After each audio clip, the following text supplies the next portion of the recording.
Good afternoon, everyone. My name is Jonas Berg. I will chair the meeting.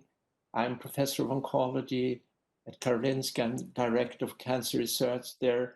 I've served as an external expert to EMA since 2004, and since 4 years back, I'm the acting chair for the Scientific Advisory Group in Oncology, Hematology.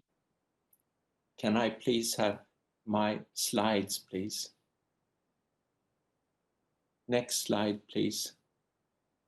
Okay, I will give you some very short introductory remarks. Next slide, please. Scientific knowledge and skills are key for EMA, of course, making the best use of human resources by all means. The EMA structure is bringing the very best from the European Union. It's highly important to work together with the member states and the experts in the different nations and at EMA. And this gives a highly qualified evaluation on different applications which EMA receive. And I must say that this will likely give a very dynamic and better capacity for all the member states to analyze difficult scientific and clinical topics in relation to drug approvals. Next slide, please. Here you see an example of a very functional group called Oncology Working Party. That was initiated by Bertil Jonsson. Unfortunately, he deceased half a year ago, but I would say he's the undisputed father of oncology at EMA. He has worked for many years with Francesco Pignatti, who is head of the Oncology Hematology Office, also a very important person at EMA. Please, next slide. And here you see our scientific advisory group a couple of years back. I presently have the honor to be the acting chair for this group. Now, it's my real pleasure and honor to introduce the executive director, Guido Rossi, who is also professor in Rome. He will give you a welcome and warm introduction. I'm very sorry. Welcome, and we look forward for your presentation and introduction. Dr. Rossi, please. Thank you. Thank you, Jonas. And thank you, everybody, for joining us today and for finding time in these hectic times to give some attention to this very important topic and to the very important issue of the addressing cancer. I really welcome your possibility to join and to give your contribution. For the 25th anniversary, we had a very ambitious program of celebration to tackle a lot of scientific and regulatory aspects of strategic nature to address all the needs for the public health in Europe. However, we had to scale it down, and it's a message per se that the only event we maintained, we committed to, is this one on the oncology. And I think this is marking something that we have been pursuing for the last 25 years. If I can go to the next slide, please. I think these 25 years, what we pursued was to strengthen progressively the European regulatory network to promote the regulatory excellence. We have been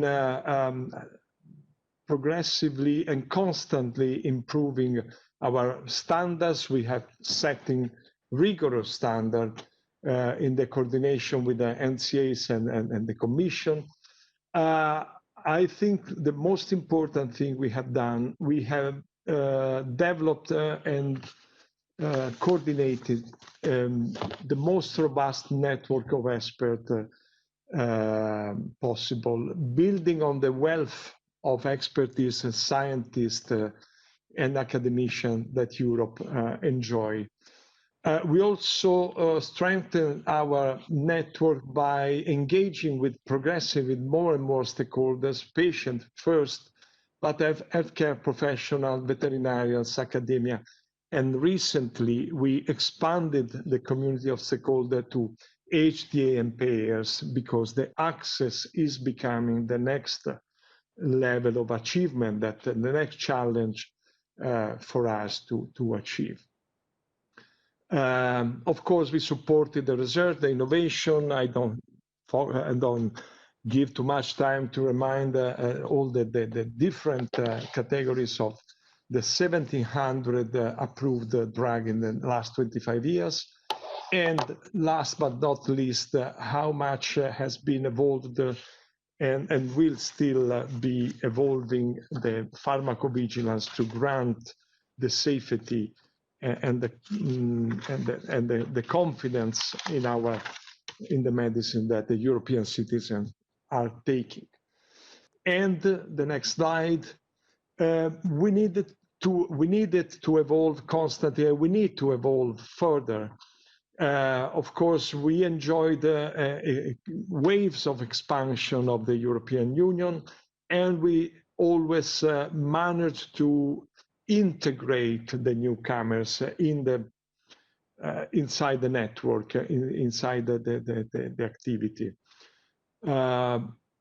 Of course, these consented together to face unprecedented challenges like Brexit and like the actual crisis with the COVID-19 pandemic.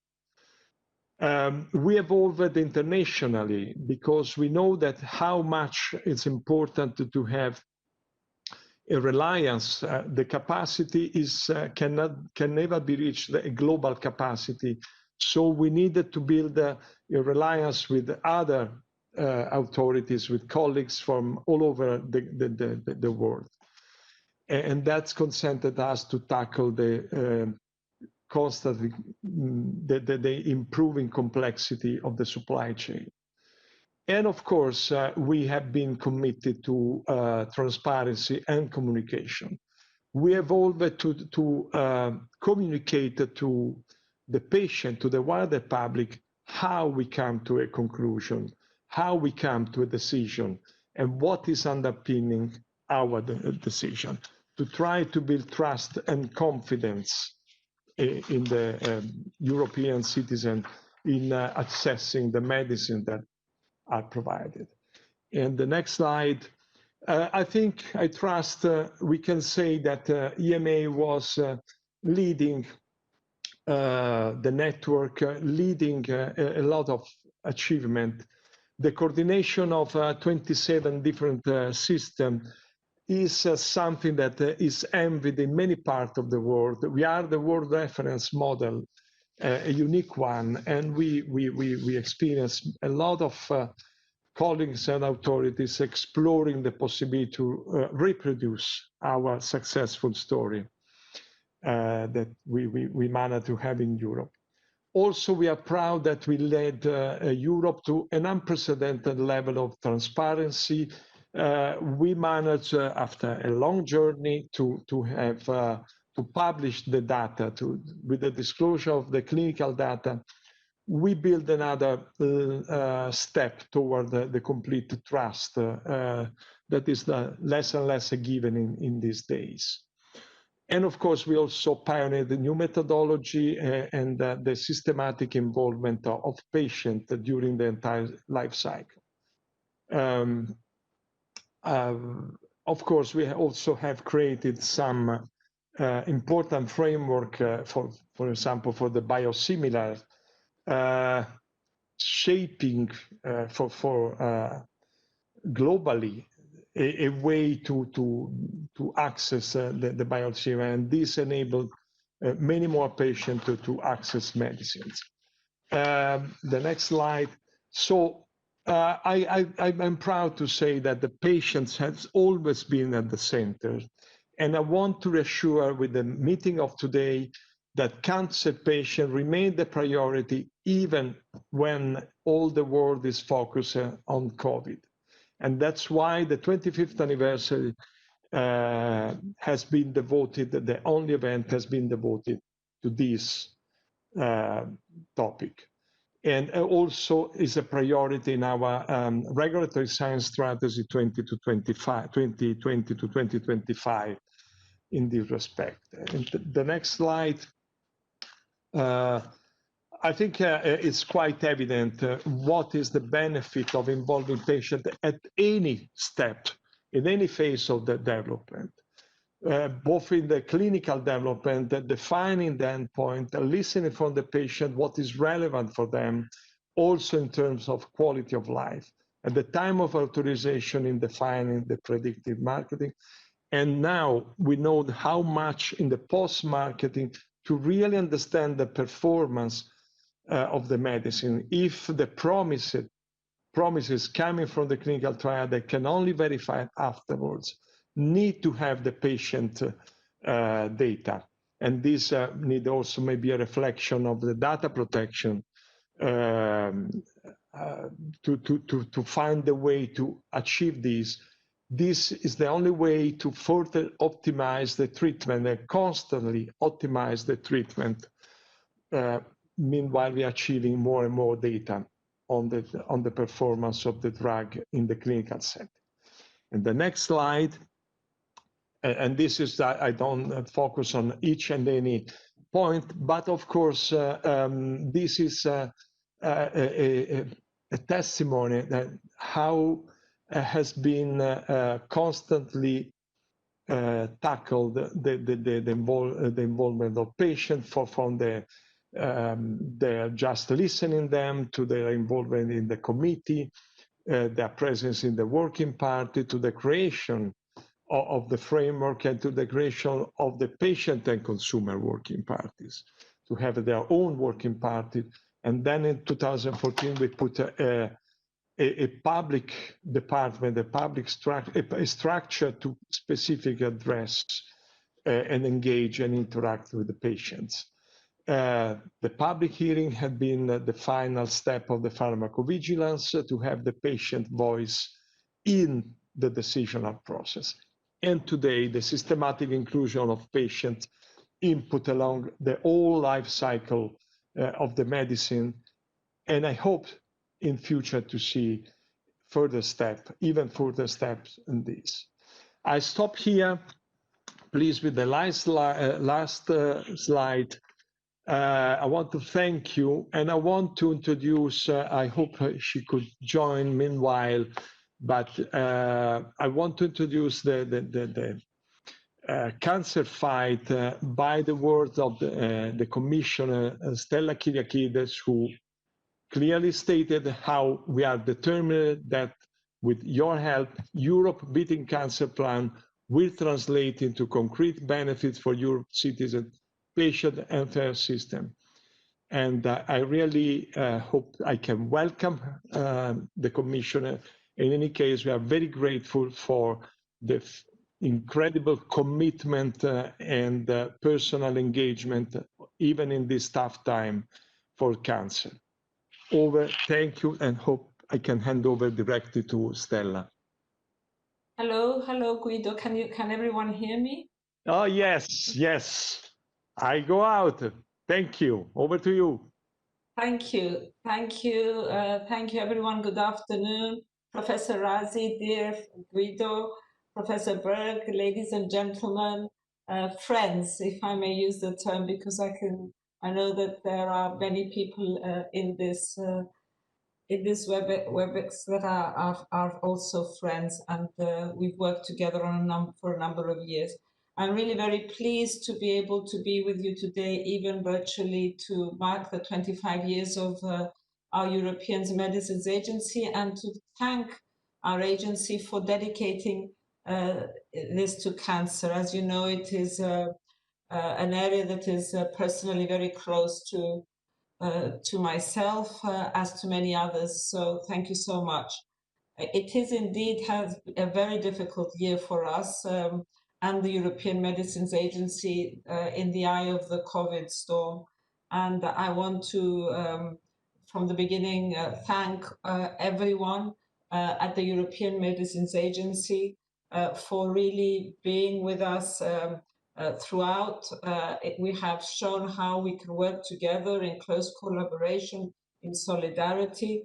And for myself, I haven't been able to yet visit the agency, but I have had the opportunity to see you extremely often, I would say, on a weekly basis for the last 10 months. And for myself, the European Medicines Agency and all their exemplify an organization that has a great level of professionalism and expertise.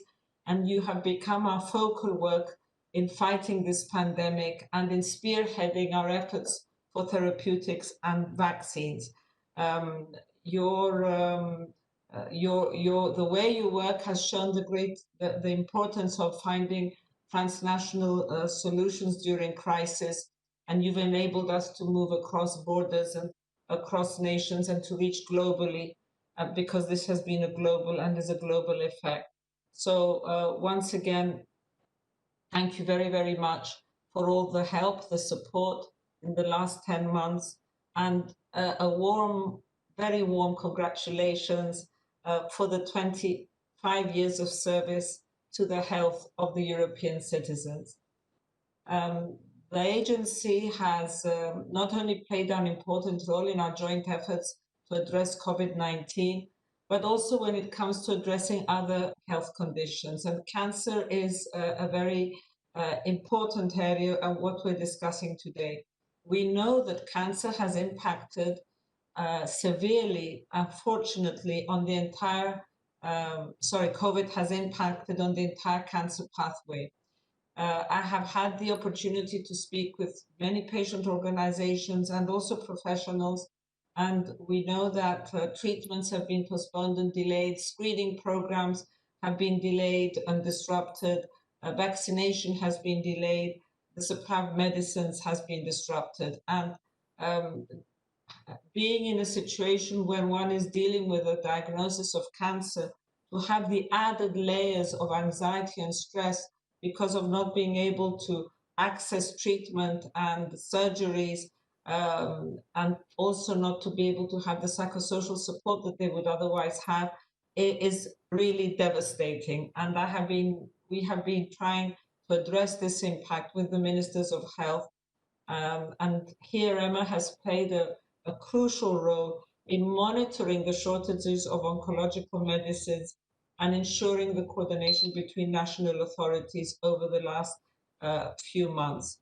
And with member states and the Commission, you have also ensured that clinical trials, so important, focusing on new cancer treatments, could continue, because we published, with your help and support, we published a specific guidance for this to happen. But despite these challenges, I will say that this has been an exciting time for patient-focused cancer drug development. To start with, we will be adopting the Europe's Beating Cancer Plan, hopefully this December. And this has been one of the flagships of the European Commission initiatives and the main priority in the area of public health.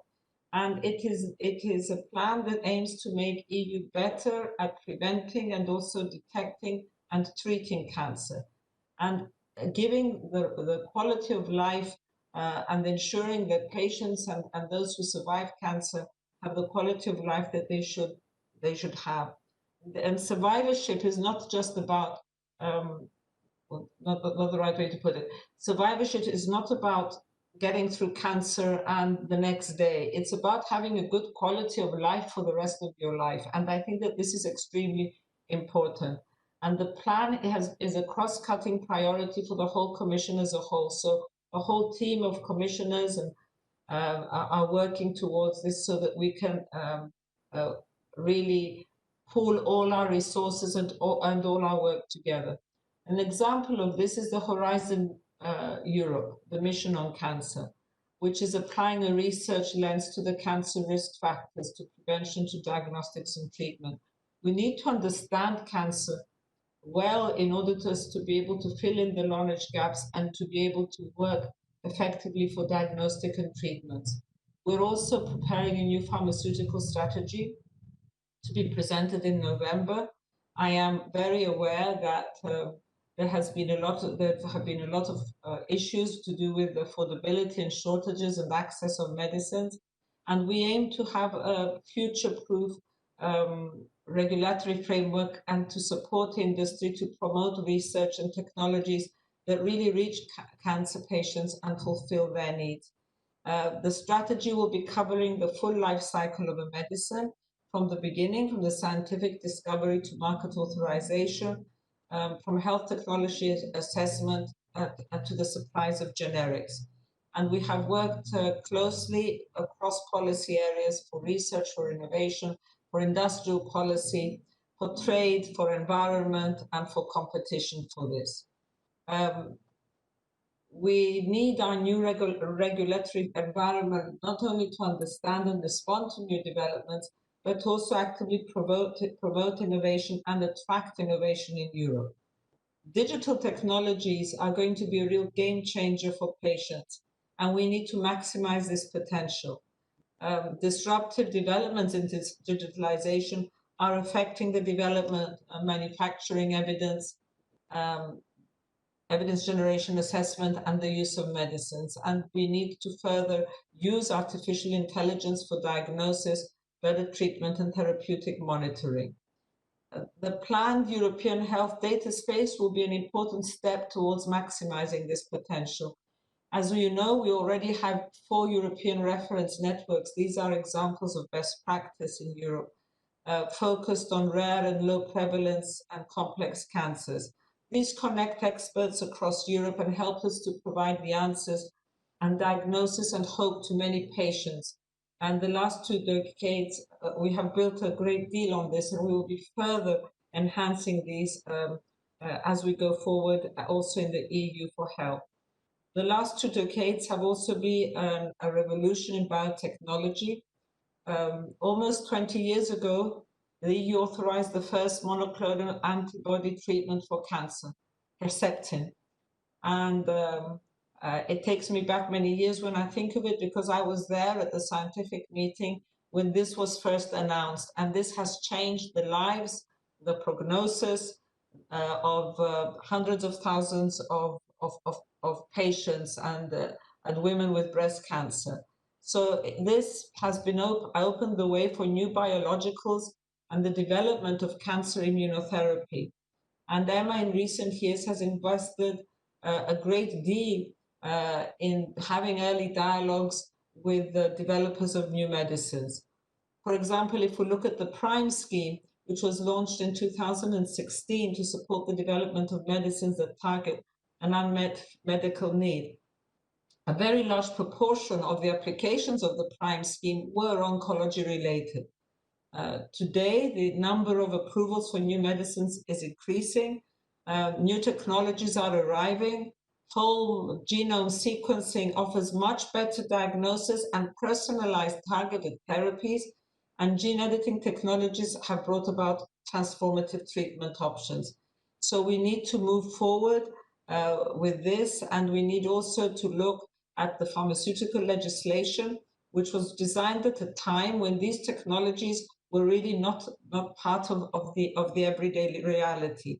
So we will be looking at this question in the pharma strategy, and EMA will be a very important, vital partner in answering it. COVID-19, this ongoing pandemic, has amplified the weaknesses in health systems and in our preparedness and response in pandemics. We all know that, we can see it. But it has also, I always say that out of a crisis comes opportunity. And in doing so, we need to look at what we can change.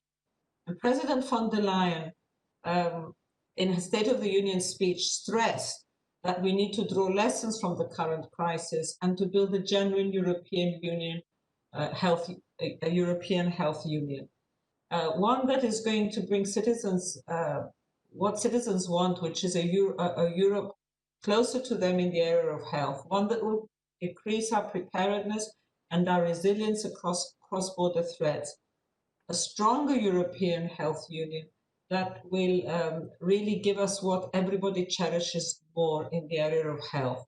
And we will be addressing this and trying to deliver this in the coming weeks and months.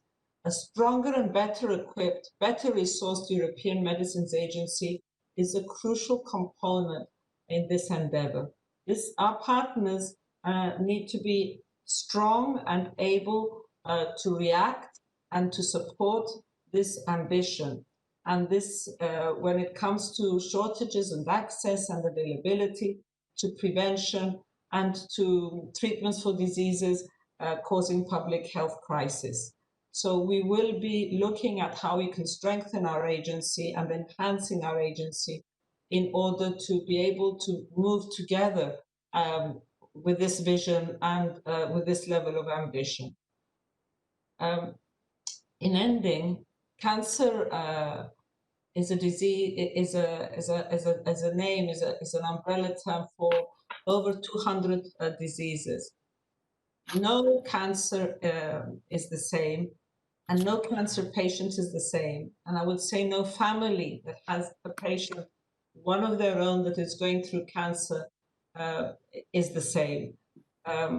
Patients need to be at the center of all our discussions.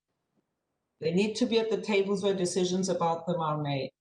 They are the ones that often in the last few years, and I want to thank all the patient advocates who are present here today, who have really in true partnership with science and with medical professionals, they have pushed forward so much that has changed in cancer care and also in research. We are committed to working with everyone in true partnership in order to be able to change the realities of cancer in Europe. And I very much look forward as a Commission and with an even stronger European Medicines Agency of another 25 years of excellent partnership and collaboration with EMA and to build on what at least our vision is of a real European health union. Thank you so much. Thank you. Thank you very much, Stella Kyriakides. Thank you for this introduction. Highly appreciated. I think that we are now ready to go for the first formal presentation, namely by Professor Solange Peters, who is the present president also of Esmo. She is professor of oncology. She has been involved in quite a lot of work with a very famous preclinical scientist, Douglas Hanahan, and Solange Peters. It's a pleasure for me to hear what you are going to tell us on 25 years of cancer drug development and regulation, the challenges, the wins, and the pathway for the next 25 years. Welcome. Dear Commissioner Kyriakides, dear colleagues, dear friends, it's truly an honor to be able to be invited here today and speak with you about these 25 years of cancer drug development and regulation. We have also entitled this talk, The Challenges, the Wins, and the Pathway for the next 25 years. Next slide, please. First of all, and as an introduction, Esmo is pleased and honored to have a partner to share the path and the commitment to improve the European cancer medicine landscape. And I think it's a pleasure, and really with as much as we can conserve a little piece of joy in these difficult times, we'd like to celebrate with you and congratulate the EMA on its 25th anniversary today. Next slide. My presentation today will focus on these 5 areas: state of play, who we, Esmo, are, why is cancer central to all EU policies now, the reasons why we are all here to celebrate the wins of this robust regulatory agency and also discuss the potential challenges, and lastly, to sum up the presentation with our pathway, or rather pathways maybe, for the future. Next slide. So where are we today? From 10.1 million cases in 2000 to an estimated 30 million cases by 2040. The global cancer burden is amazingly increasing, and cancer is racing to becoming the leading cause of mortality globally. Next slide. With rising cases, there are rising costs. Spending on treatments is estimated to reach $240 billion by 2023. And the EU5 are expected to spend more or less 10% of the estimated 240 billion, so around 40 to maybe 45 billion. Next slide. With the rising global cancer burden, the EMA has also been a little busy in approving numerous oncology medicines. Over the years, around maybe 10 to 15% of all approved medicines for human use, and more specifically, 30% of all new innovative medicines as described by new active substances are basically oncology medicines. As the oncology landscape is evolving rapidly, the EMA has proven to tackle difficult cases and evolve and adapt when needed, which is commendable. Next slide. Over the past 25 years, since its inception, the EMA has proven to be a pioneer in being one of the most robust, forward-looking regulatory agencies globally, with patients being, I guess, and I feel at the heart of everything they do, probably just like we also try to have the patient at the heart of everything we do as physicians. Next slide. This leads me to try to discuss a little bit who we are. Esmo, the European Society for Medical Oncology, represents today over 25,000 professionals from more than 160 countries, representing more than 40 specialties today. Esmo is the leading European professional organization for medical oncology, but it is mainly working now across Europe and around the world, also across disciplines of cancer care, in order to provide medical education within this very integrated approach to cancer care. Next slide. Maybe to better define ESMO, we can go through the ESMO mission, right? ESMO mission is to improve the quality of prevention, diagnosis, treatment, supportive and palliative care, as well as the follow-up of patients with all malignant diseases.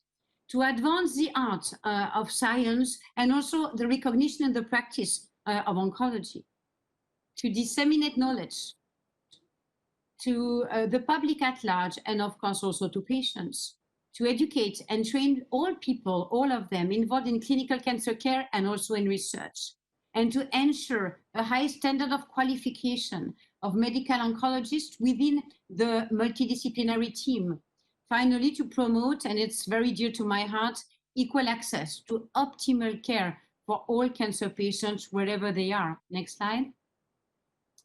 This is the closing year of the ESMO 2020 vision, which aims to secure the best possible outcomes for people with cancer through a solid structure based on integrated cancer care, specialized education, and sustainable cancer care. Of course, these concepts remain relevant to oncology and will continue to be reflected in our work moving forward in the next years. Next slide. However, I am quite proud today, to say that with everything we have achieved over the last few years, I think ESMO, our society, is ready to look beyond and think about what more we want to do for the oncology community. And we will develop our next vision for 2025 around the concept of care, which will meet at large the whole oncology community, probably also for the practitioners, the professionals who are outside of the usual circuit of oncology education. Next slide.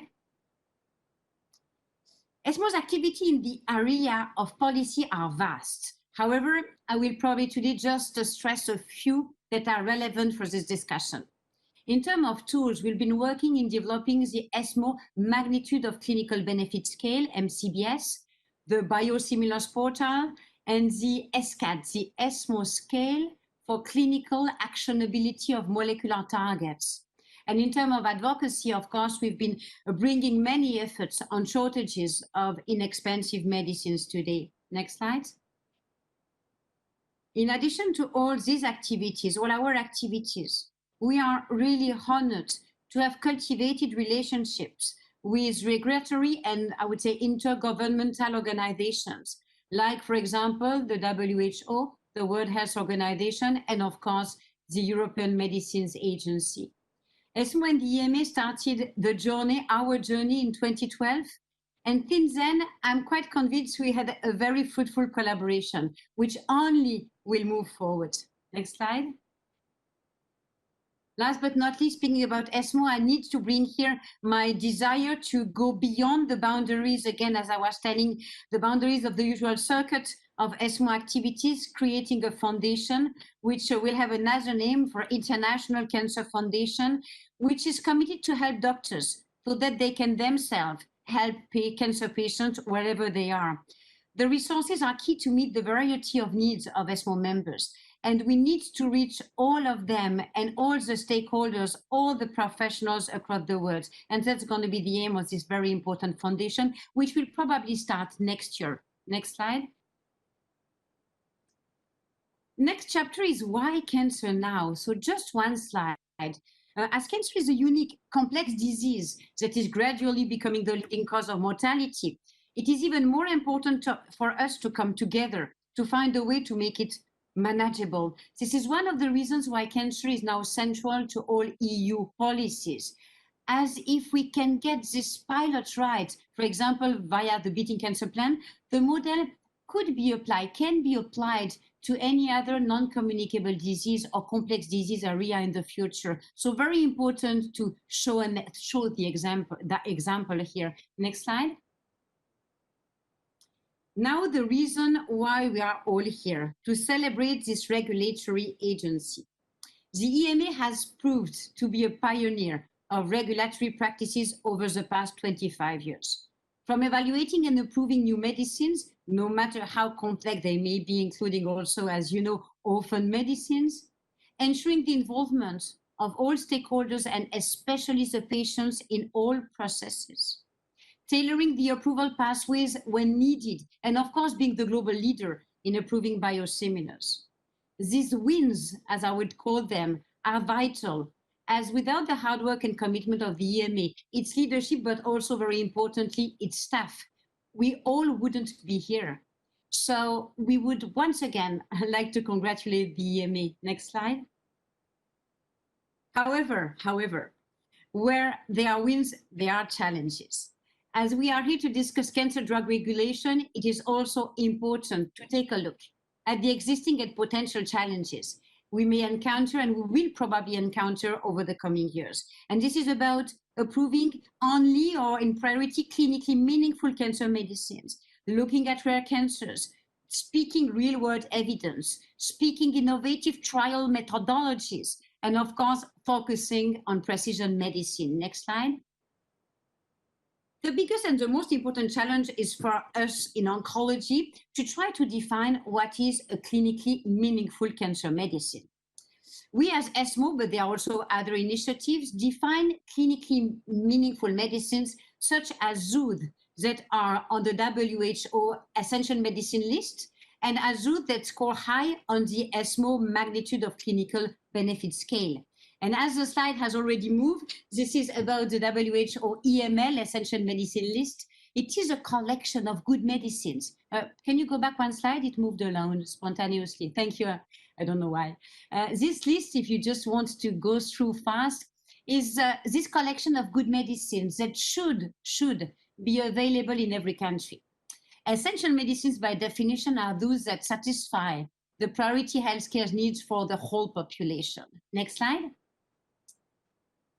Even though we know that the access issue is outside the remit of regulatory body, the link between approval and availability of medicines is crucial for patients and also for us as doctors. And remember this ESMO surveys, which has been showing in Europe the disparity that exists within the region and also globally. And this is about Europe and some chemo and targeted therapy. And here it is globally. You can see this disparity of accessibility.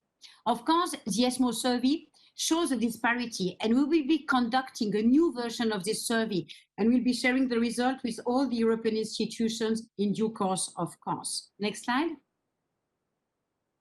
Next slide. You can go next slide. This is an international picture. Thanks a lot. The Esmo magnitude of clinical benefit scale has nowadays been published twice with two versions, the first one in 2015, the second one in 2017. This is a standardized, validated approach to try to stratify the magnitude of benefit of certain cancer medicines. On that slide, you can see that the scale uses a rational, structured, and consistent approach to derive a relative ranking of the magnitude of clinically meaningful benefit. That can be, can you go back one slide? It moves spontaneously, thanks. A clinically meaningful benefit that can be expected from anti-cancer treatments. This is a dynamic tool, right? And you can see it takes into account the statistical assumptions, the strong endpoint of survival, PFS, but also quality of life, toxicity, and prognosis of the condition. And of course, it's dynamic because these criteria are revised on a regular basis and compared to the treatments available. Next slide. Scores of the EMA approved medicine are using MCBS. As you can see on this slide, the majority falls today under a score of 3 to 4, and this is about the non-curative setting, which is, can you go back one slide? Yeah, this is quite reassuring to see that there is a match between the priority to give and the magnitude of benefit. And be sure that at the time we developed the MCBS scoring, it was absolutely not distributed this way. So really, we're moving into this consideration about the benefit of treatment. You can go to next slide. Thanks. Next slide. Unfortunately, there's one concept I'd like to share with you. And maybe let me take an example. When with your family, you go to a very nice restaurant, an amazing restaurant, you're very happy to pay a little more than the usual pizzeria down the road. This is not true for pricing of medicines, right? On the left-hand side, using the ASCO measurement of the magnitude of benefit, and on the right-hand side, the MCBS, unfortunately, the price of drugs are absolutely not correlated or associated with the magnitude of benefit. And that's really something that are way beyond the regulatory processes, which has to be questioned by the society. Next slide. It is important to note that the World Health Organization uses today the Esmo MCBS to pre-screen medicines on its essential medicines list for solid adult tumor. And maybe I'd like to mention too, that we are working with the European Hematology Association to try to expand the MCBS to also be able to assess hematological medicines too in the future. Next slide. The link between regulatory and HTA bodies is becoming more and more important and probably is crucial in terms of reducing the gap between marketing approval and availability of the medicine in the country. We are thus happy to see, and you can see some example on that slide, that the European Medicines Agency's networks, their strategy to 2025, acknowledges this and aims to strengthen this link. Next slide. Tailoring and thinking about precision medicine. We have been tailoring treatment, and we are tailoring treatment as much as possible to each patient based on the molecular makeup of the tumor. Of course, this involves many steps, from the hypothesis and the proof of the existence of a strong biomarker, the validation of the biomarker, up to the transfer of this knowledge to the broad population and treatments. Next slide. Of course, each of these steps has challenges. The challenges start with the sample acquisition to the testing methodology and its availability, but of course to the standardization and validation of the technique, the scalability outside of academia where, for example, I work, but outside, and of course the last step is drug availability. So many, many bottlenecks to really bring precision oncology to all patients. Next slide. And this is a very important effort that was done by the patient advocacy group, the LUCE, that we will continue in ESMO, just to show also here the disparity in biomarker assessment in NGS in Europe. If you want to have the biomarker known, you will not be equal depending where you live and where you are with your tumor. Next slide. This is to continue. For subgroups such as non-small cell lung cancer and melanoma, patients will receive targeted therapy, but only if they had been tested for biomarkers which is in an incomplete picture, leading to better outcome, but only on the right-hand side if they can receive the targeted therapy. Next slide.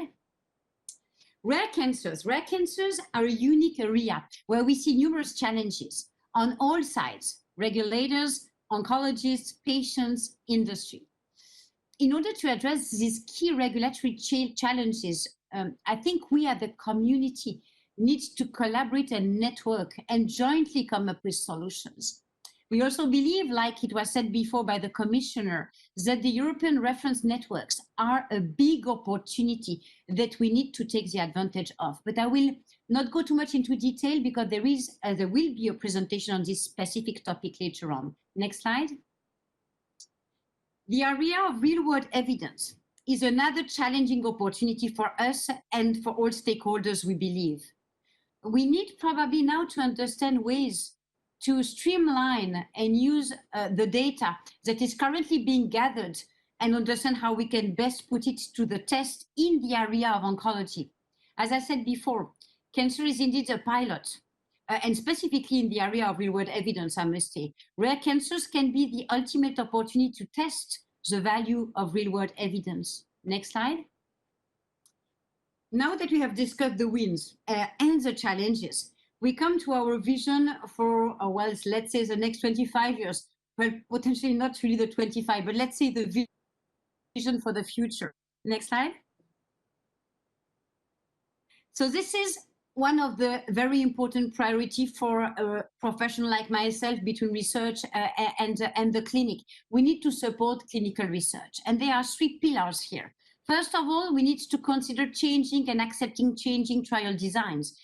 Innovation in clinical trials to meet rare cancer types and precision medicine. What does it mean?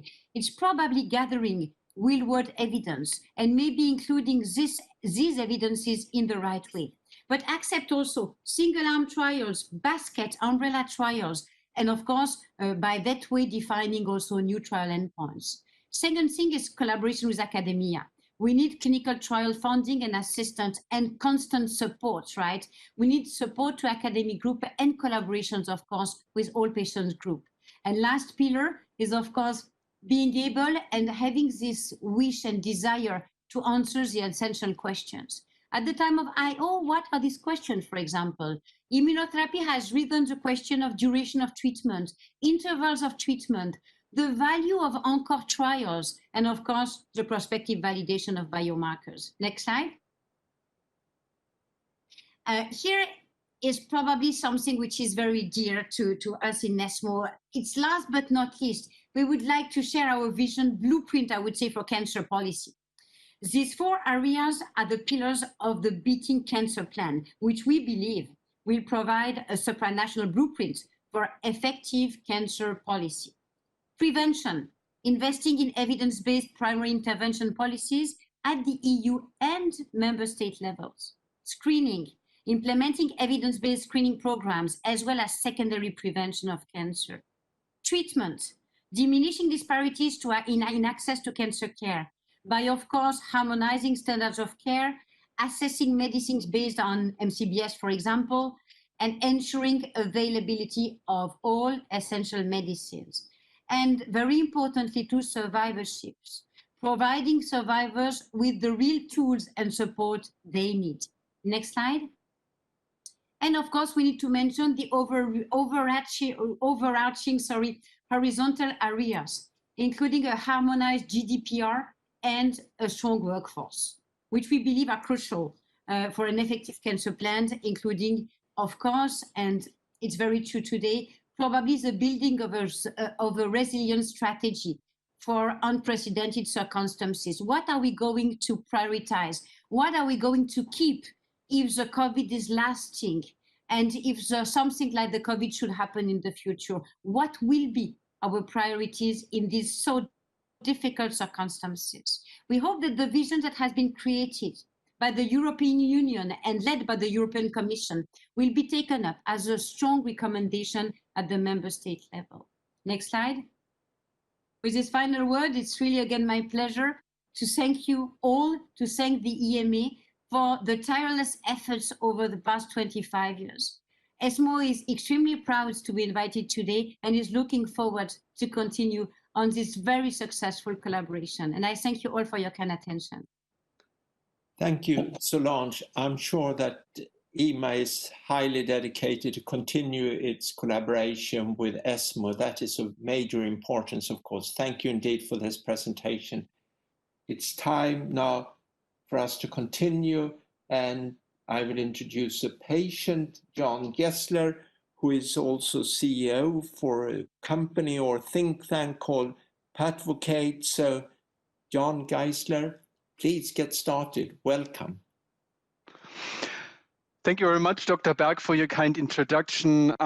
Dear Commissioner Kyriakides, dear Professor Rasi, dear Francesco Pignatti, thank you so much for giving me the chance to speak about patient involvement in the decisions about benefit and risk of drugs. And actually, what was in my title that was given to me was a journey. And I think a journey represents very well what we went through the last 20 years in that collaboration between the EMA, the patient community, and the other stakeholders in making sure patients are part of the decision, not only in regulatory affairs, not only in drug development, but also in health policy. When I remember the time when we sat side by side with Stella Kyriakides to actually make sure that patients are being heard throughout the process. So what has this journey been like over the years? And next slide, I just want to quote two advocates because I think that pretty much responds to the question of whether should patients be co-decision makers.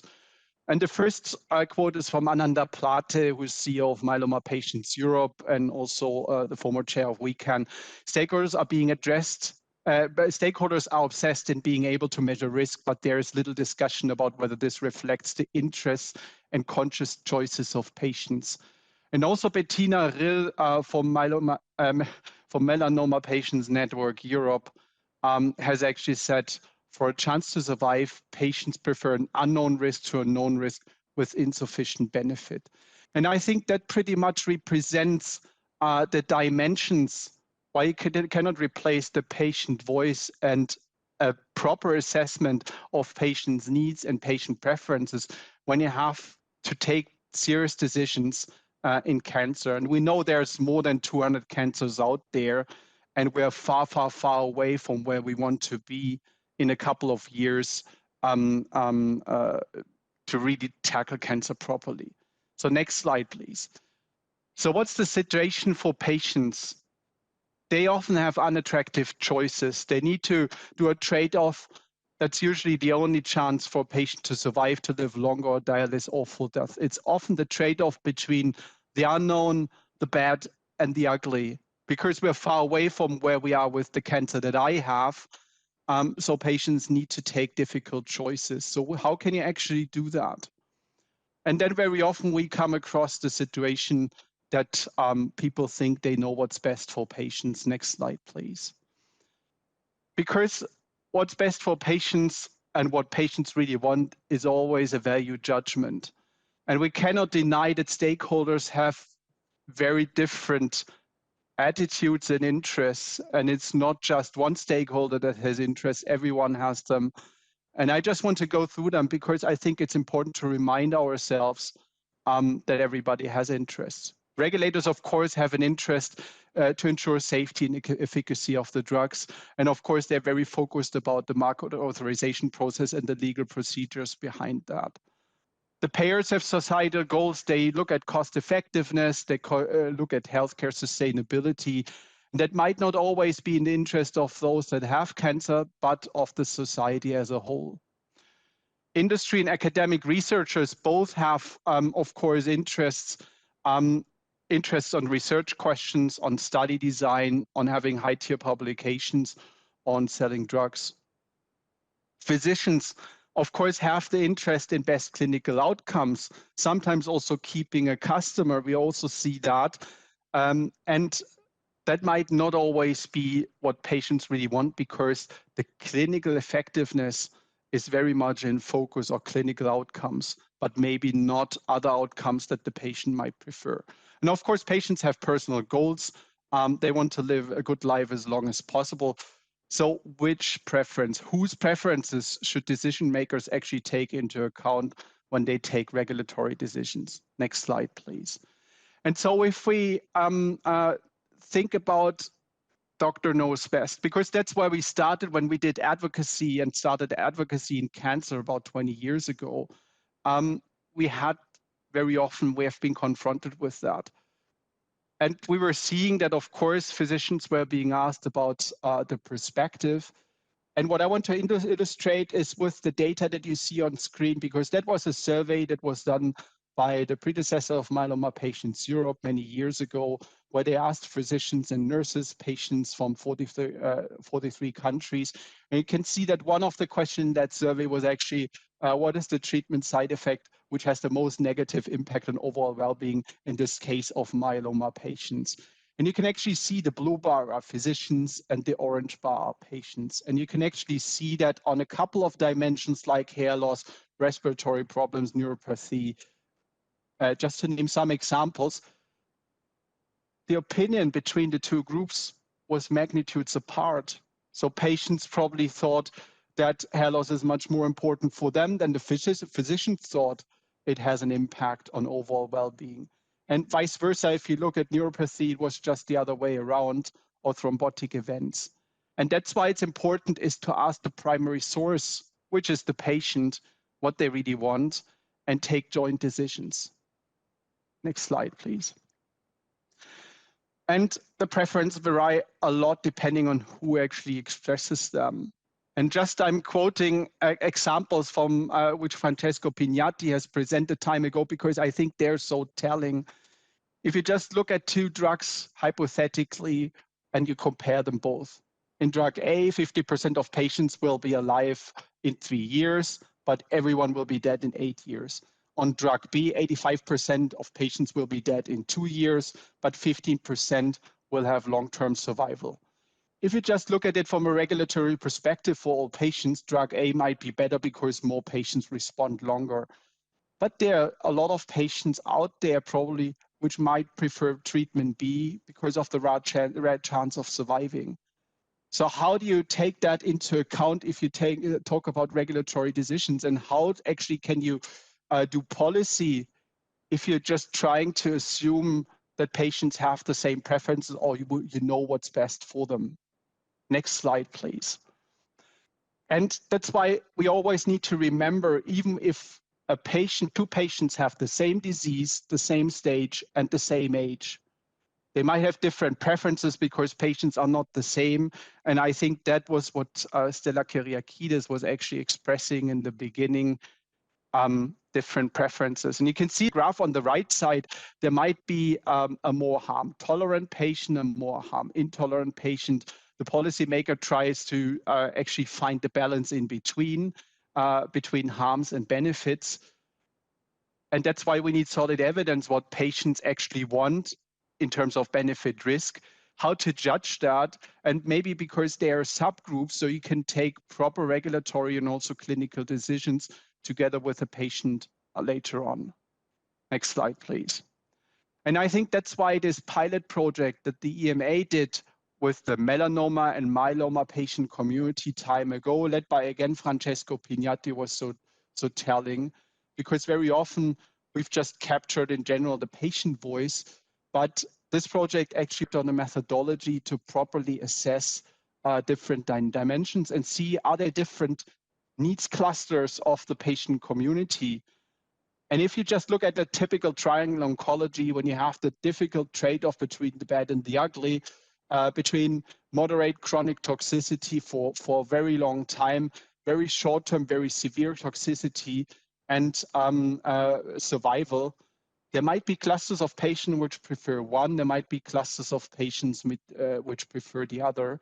But we need to probably understand the different needs and probably need to understand who will probably best benefit from something. And we see that trade-off actually coming up when we talk about some cell therapies that are currently under discussion, where you need to think about, when you have the trade-off between a triplet therapy, which has toxicity in the long run, and you have something like a cell therapy, which is very tough in the beginning, and The long-term outcome in terms of cure is unknown, but probably then after the first period, it's probably much easier than on triplet therapy. So how do you do that kind of trade-off? And I think that's extremely interesting to look at that from a systematically, methodologically sound perspective, but you cannot develop such a methodology and the right questions that really count for patients without involving patients in co-designing that.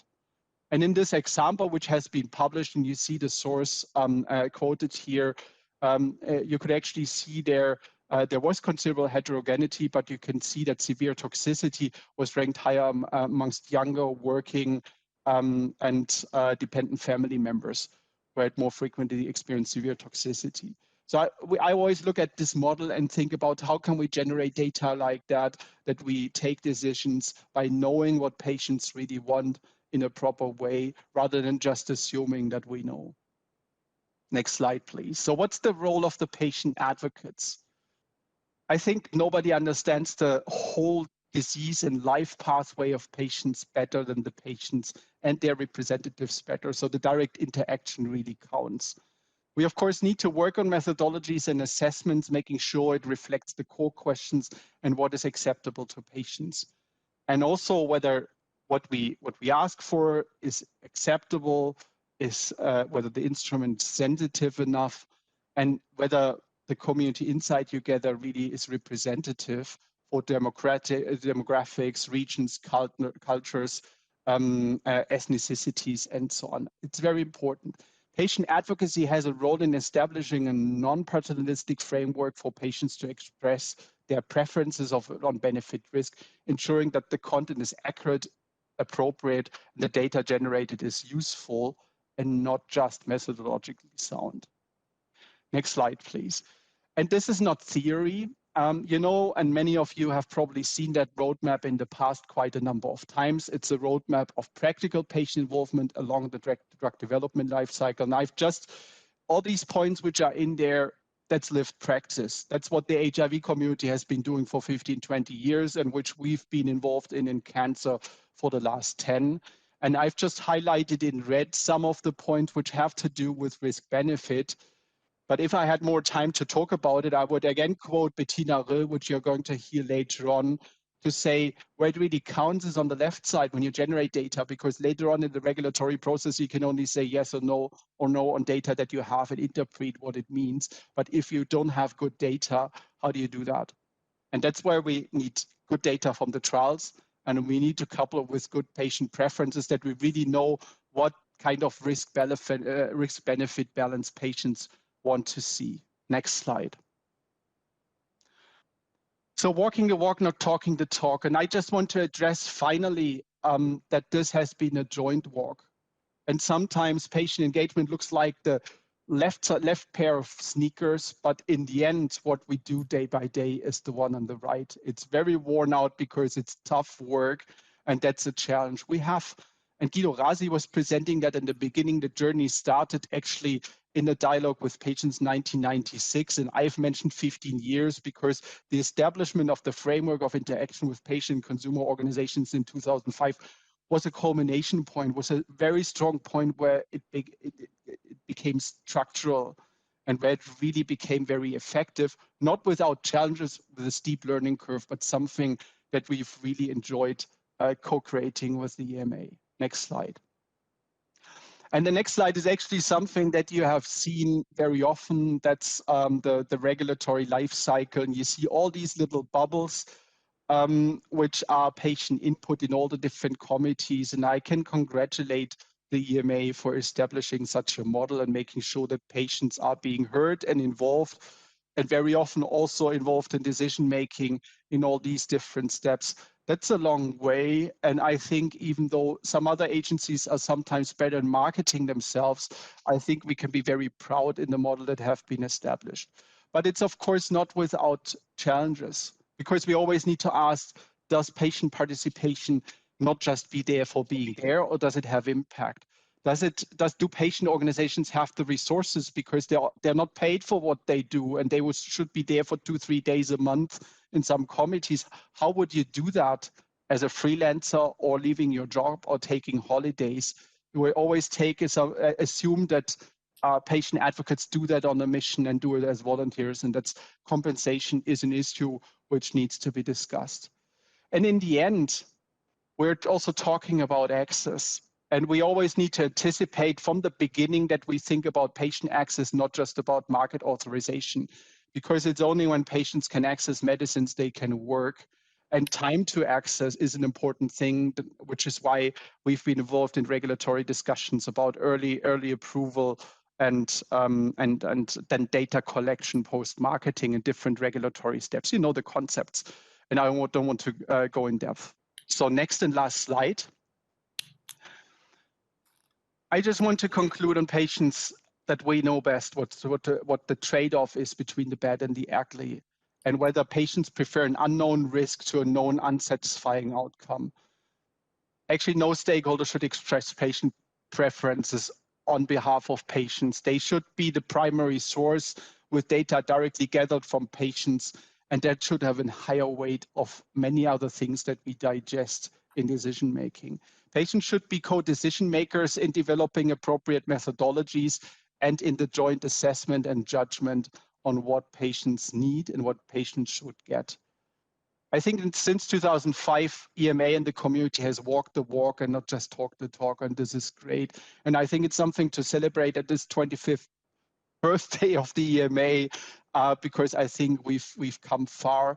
But of course, this doesn't go without patient advocates that are highly trained through EMA, through EU Party, through PFMD, through WeCan, because only when we know we can actually engage with sometimes rather complex process. Let's use the opportunities and continue also to address the challenges on resourcing impact that we can, in 5 years' time, say we've even come farther with that.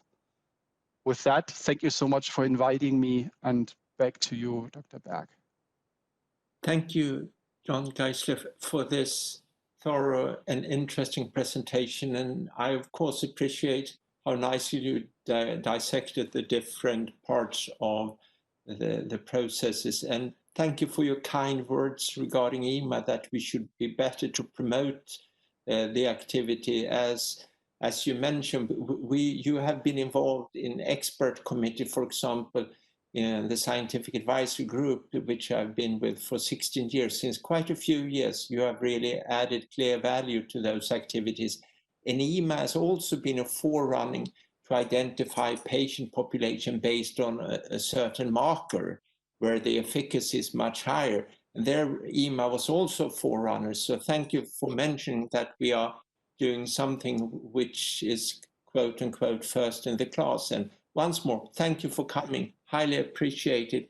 And now is the time for me to introduce Paolo Casali, who is Director of Medical Oncology. He's Associate Professor in Milan. And Paolo Casali comes from Istituto Nazionale Tumori. So you will today talk about rare cancers in Europe, opportunities from the reference network involving healthcare providers across Europe. Please go ahead. Thanks, Professor Berg. Thanks for inviting me to talk about rare cancers and the networking, today marking the 25th anniversary of EMA. The next one. These are my disclosures. The next one.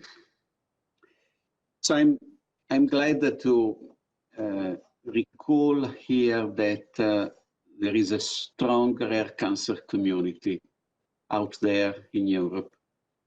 Esmo founded Rare Cancers Europe in 2008, and we've been already able to celebrate our 10th anniversary, the European Parliament in 2018. The next one. And you know, we tried to gather the European rare cancer community, including the industry, to make sure that the action of all the stakeholders could be consistent, could be coordinated, and also to undertake directly some actions. The next one. I would like to recall that behind that, there was an epidemiological project which paved the way to all this. It was the Rare Care Project, which provided a definition and a list of the 12 groups of rare cancers. It was done within a network. It was the network of the European Population Cancer Registers. The next one. So this project showed that even with an incidence-based definition, which is more conservative than the prevalence-based definition for rare diseases, even this way, rare cancers are 20% of all new cancer cases. And clearly, this is important because this means that they are not rare. The next one. So this places rare cancers in the middle between rare diseases and cancer. The next one. But it's clear that 20% of cancer cases inevitably belong to the world of oncology. This is a privilege of rare cancers in a sense, in comparison to rare diseases, under several regards. For example, take some new anti-cancer agents can be used also in rare cancers being developed for common cancers and so on. So it's a kind of privilege which any rare diseases don't have, clearly. So it is an opportunity, but all the more this opportunity needs not to be missed. And you know very well, for example, the challenges behind expanding a label. The next one. So in 2016, we were happy to see something which probably was not a given in 2008 when we founded Rare Cancers Europe. I mean, we saw two joint actions of the European Union, one on rare diseases, one on rare cancers. Closely paralleling rare diseases on one side and rare cancers on the other. The next one.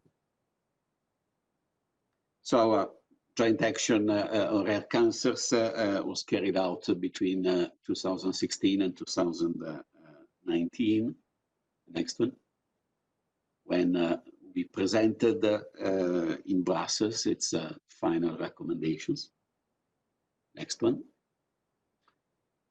We listed these recommendations under the title Rare Cancer Agenda 2030. So looking forward to 2030, maybe we were not that optimistic, but you know, we are used to the timelines of public policy. The next one.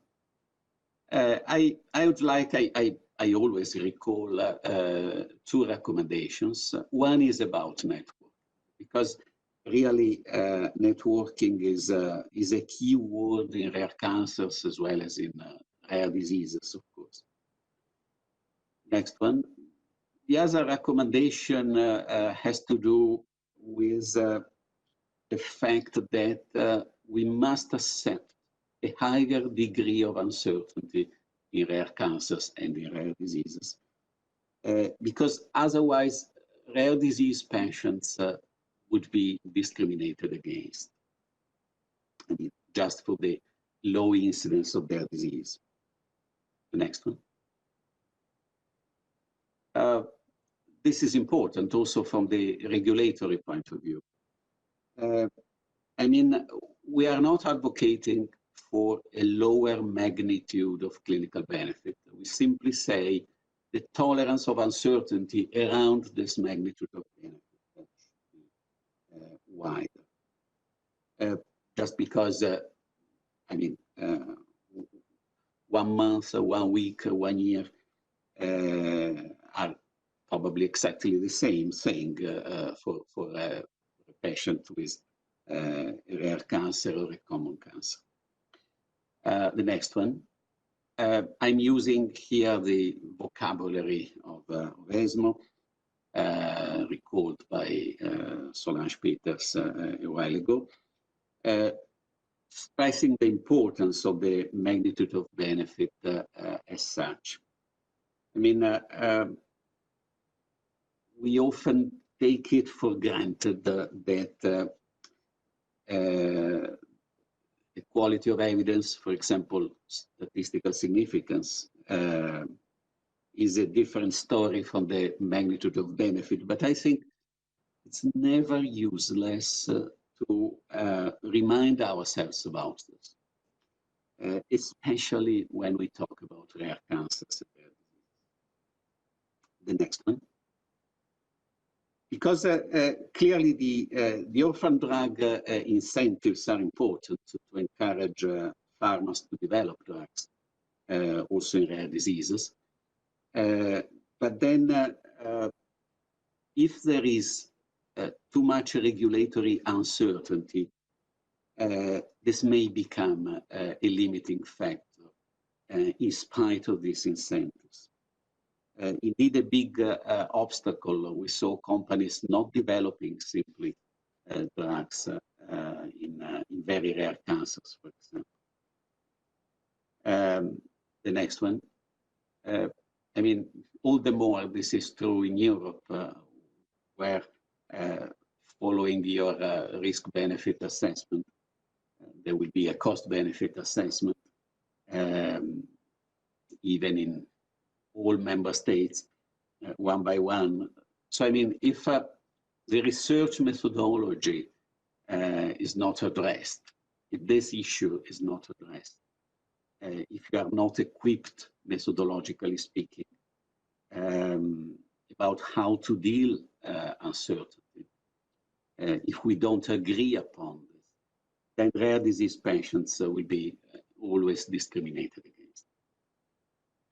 The next one. At best in oncology, this will result in a lot of off-label use of anti-cancer drugs, which problem, I mean, Esmo has been recalling all over these years. Any off-label use of anti-cancer drugs gives rise to inequalities in cancer care. The next one. And this may be particularly the case with those rare cancers which are especially rare. We can call them ultra-rare cancers. Sometimes we don't even know the natural history of these cancers. We don't know their real unmet needs and so on. So this matters a lot also from the regulatory point of view. The next one. So some years ago, we tried to reach some consensus about some methodological recommendations about research, clinical research on rare cancers. We put them together in this paper, the next one. And they, the very day, the next one, please. Next.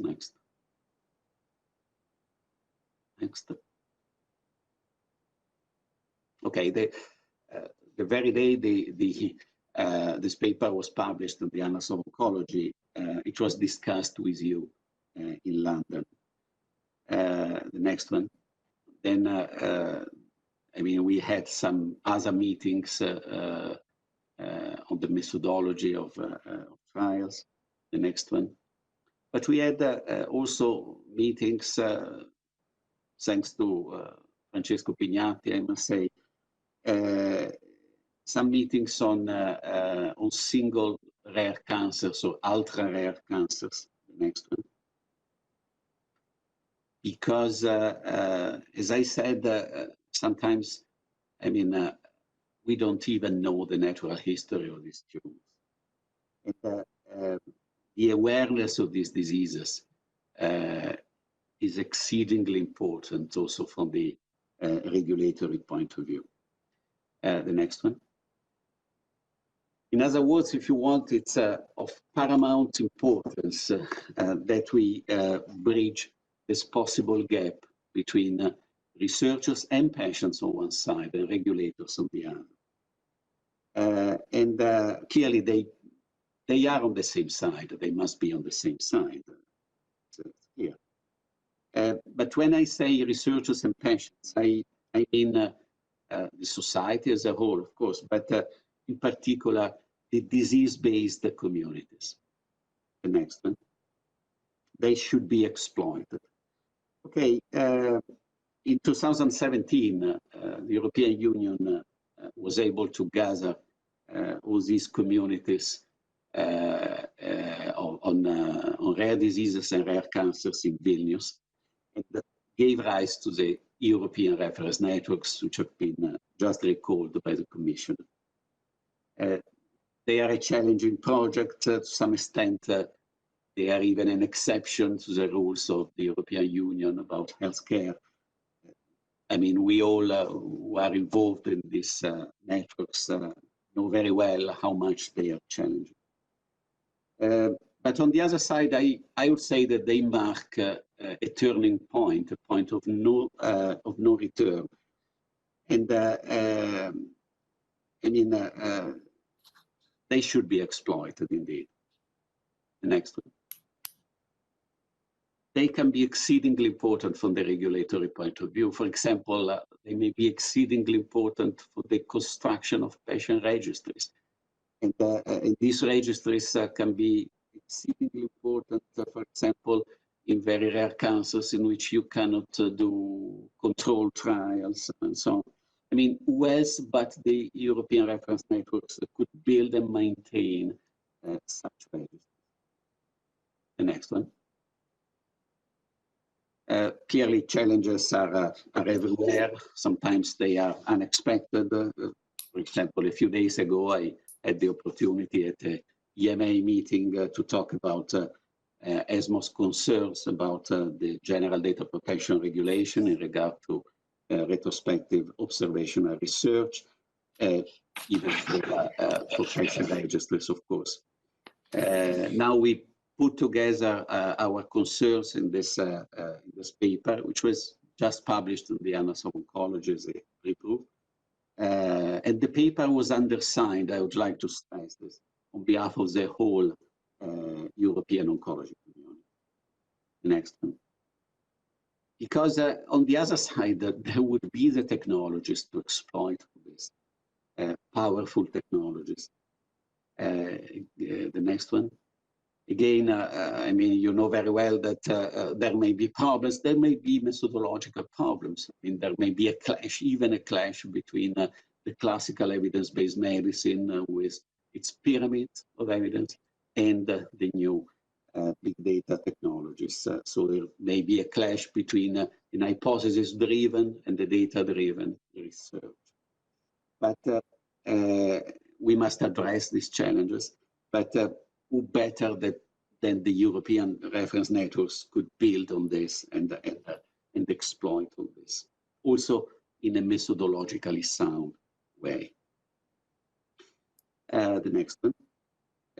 Better that the European reference networks could pave the way to new avenues of regulation. For example, the adaptive pathways, I mean, which could be a way by which you could combine the benefits of an early access of patients to new drugs and the continuous development of new data, new knowledge.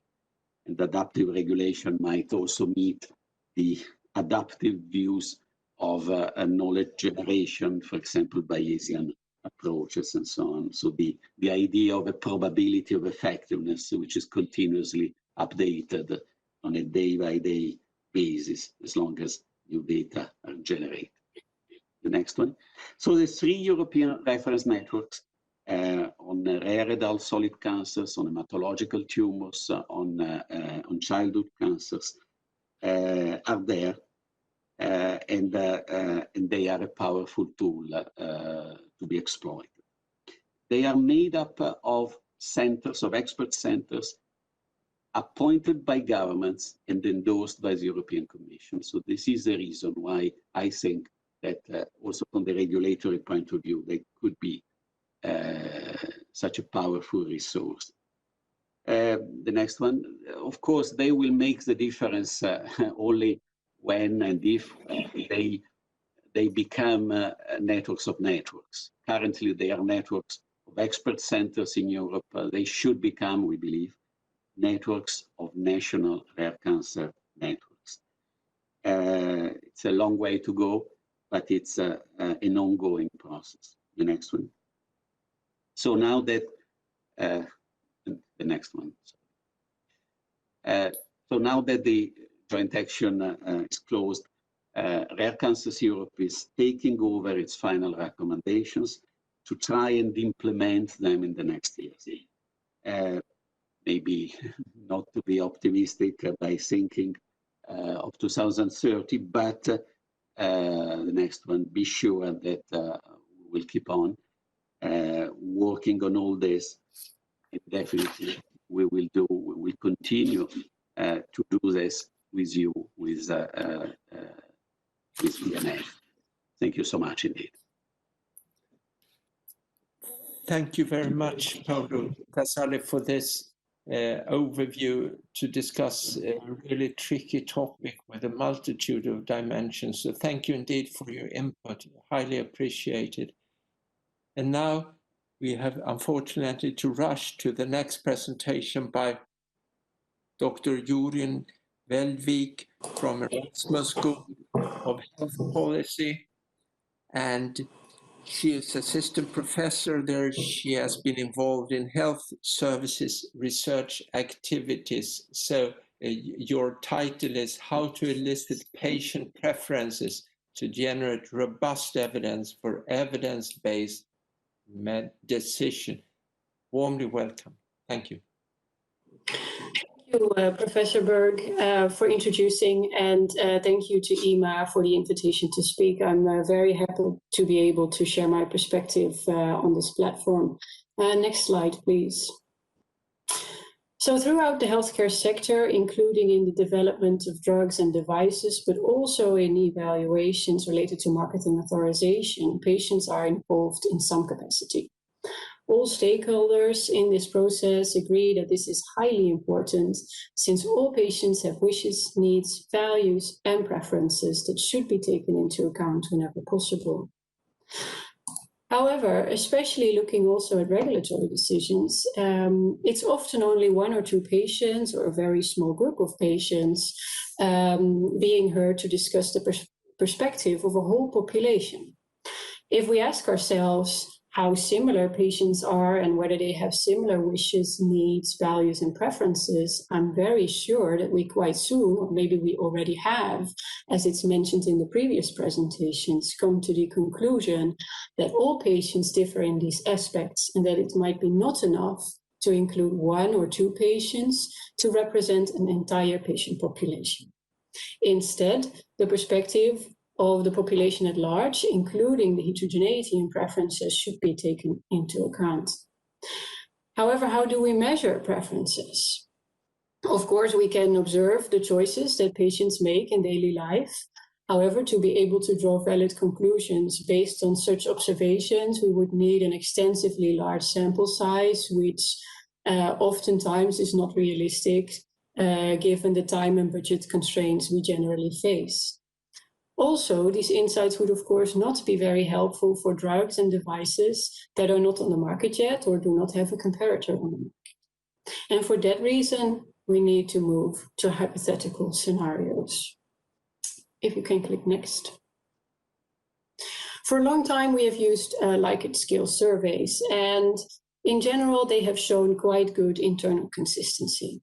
However, when you would ask a patient how important the elements listed on this slide would be when they would decide about a new drug, it is highly likely and also completely understandable that they would report all to be very important. Please click.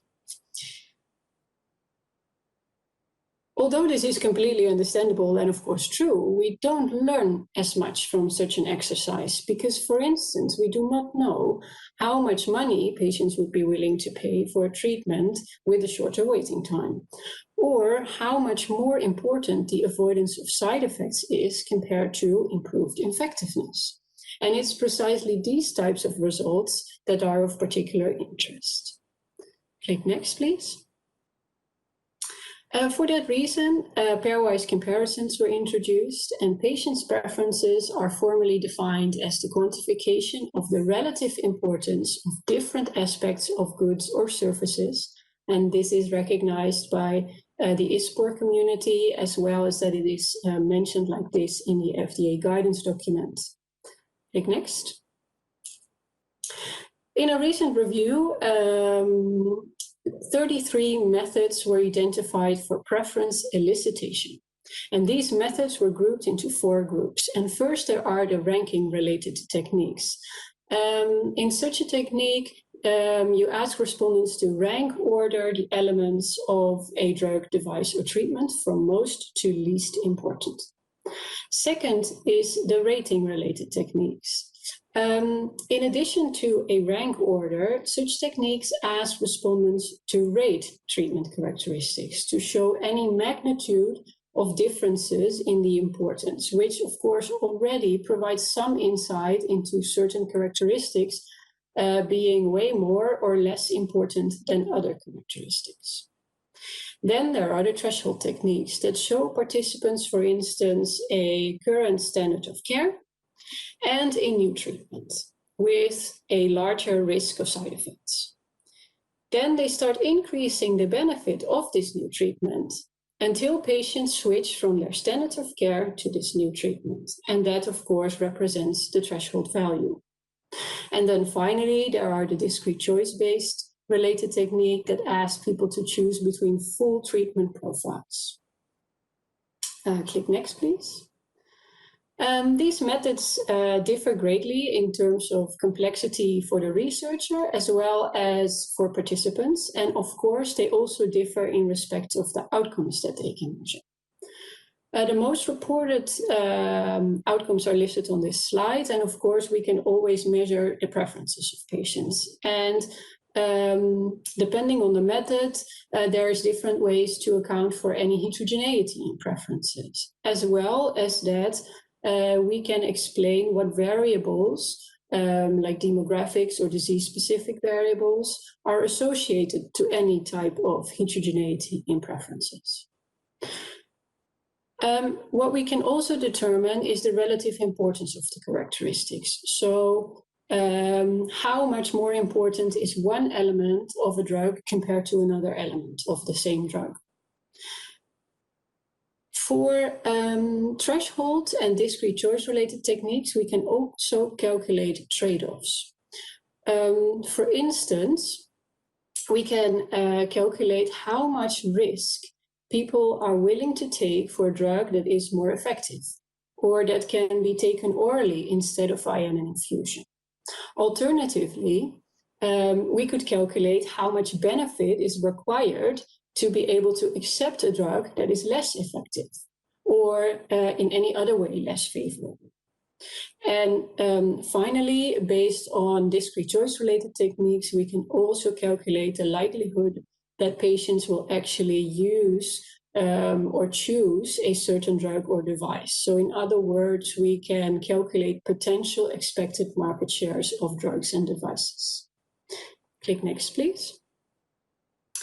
Although for some of these methods that I've just listed, evidence-based guidelines exist, for others, this is not the case. And currently there are several task forces at ISPOR, but also at the International Academy of Health Preference Research and the Erasmus Choice Modeling Center are conducting methodological research to advance the knowledge related to these methods and to direct towards accurate conduct as well as evidence-based guidelines. At the moment, I'm also involved in the Prefer project. This is a 5-year project, and it's a public-private partnership that received funding from the IMI2 initiative. In this project, 31 partners from academia and industry work together towards drafting recommendations with regard to the conduct of patient preference studies and the inclusion of the results of such studies in decision-making of all stakeholders in the total medical product lifecycle. If you can click next. In this project, we use a stepping stone procedure, which started at a theoretical studies and to assess methods, after which currently we are conducting case studies, which in the end altogether will end with recommendations and also a joint qualification procedure. At the moment, we are conducting 12 prospective case studies in 10 different disease areas in over 10 different countries, while comparing different preference elicitation methods in each of these studies. One other unique aspect that I really want to mention is that in most of these studies, patient or patient representatives are not only included as respondents throughout different phases of the study, but also as research partners from the beginning. Please click next. One of the studies that is conducted in this project relates to lung cancer. And the EMA approved a combination of immunotherapy and chemotherapy for the treatment of a particular type of metastatic non-small cell lung cancer. A specific biomarker expression predicts if patients are likely to benefit from immunotherapy. If so, a choice can be made between chemotherapy, immunotherapy, or a combination. And since the survival rates seem to be more promising for immunotherapy, but also some side effects are more likely to occur, this particular Prefer case study aims to identify patient-relevant benefit-risk attributes for treatment decision-making and to quantify the risk tolerance for adverse events that patients are willing to accept for an increased probability of prolonged survival. Click next, please. Well, in concordance with good practice guidelines, we've started with a literature review to identify potential attributes for lung cancer treatment decisions. And after that, we've started a focus group study that was conducted in Belgium and in Italy. Those are the two countries included in this case study.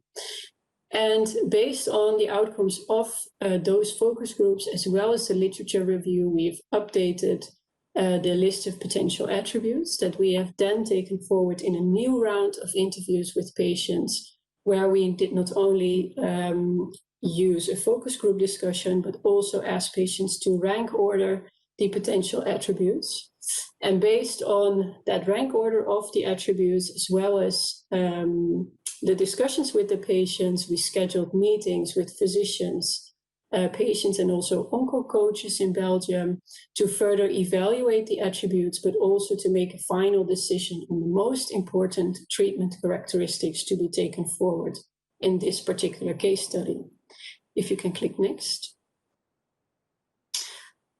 These are the attributes that we have included. So they are treatment administration, 5-year survival, chance of long-lasting skin problems, chance of being extremely tired, and severity of hair loss.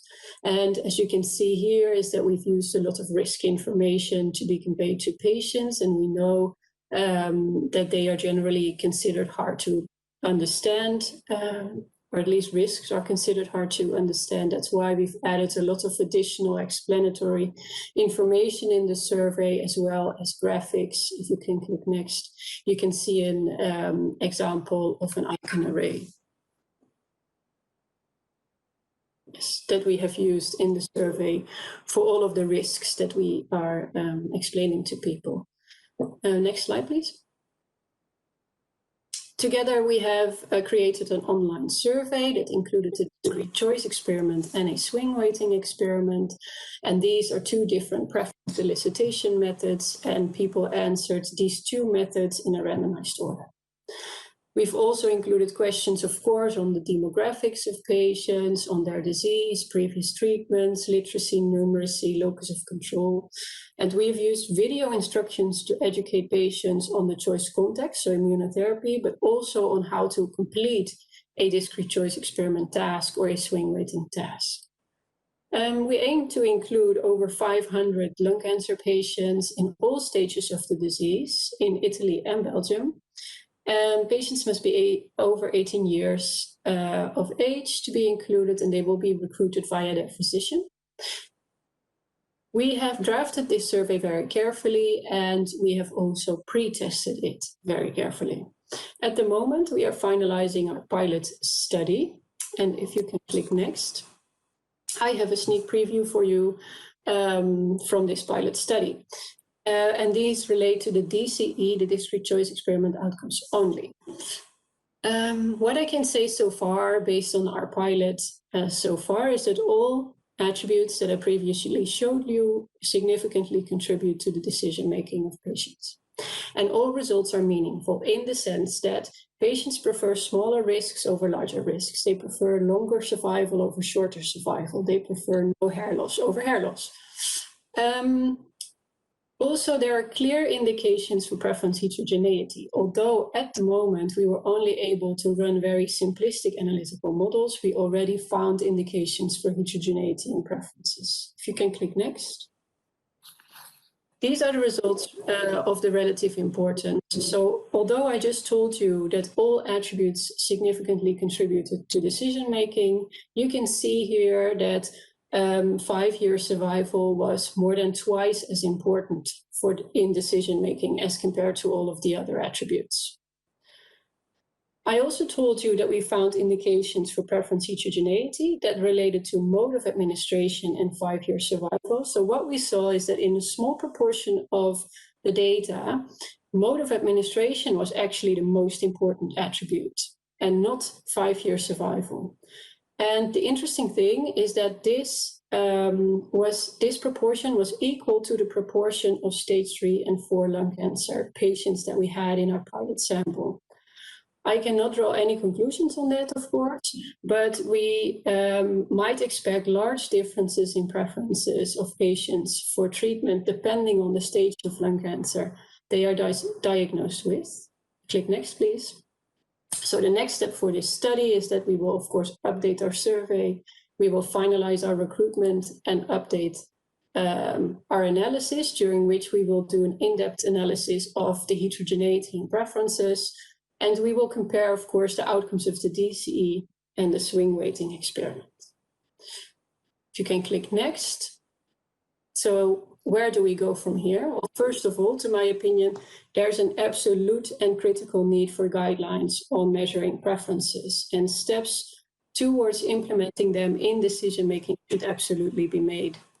Prefer is, I think, making an important first step in this process by developing impactful and evidence-based guidelines on both a framework for the conduct of preference studies as well as guidance on the suitability of selecting methods.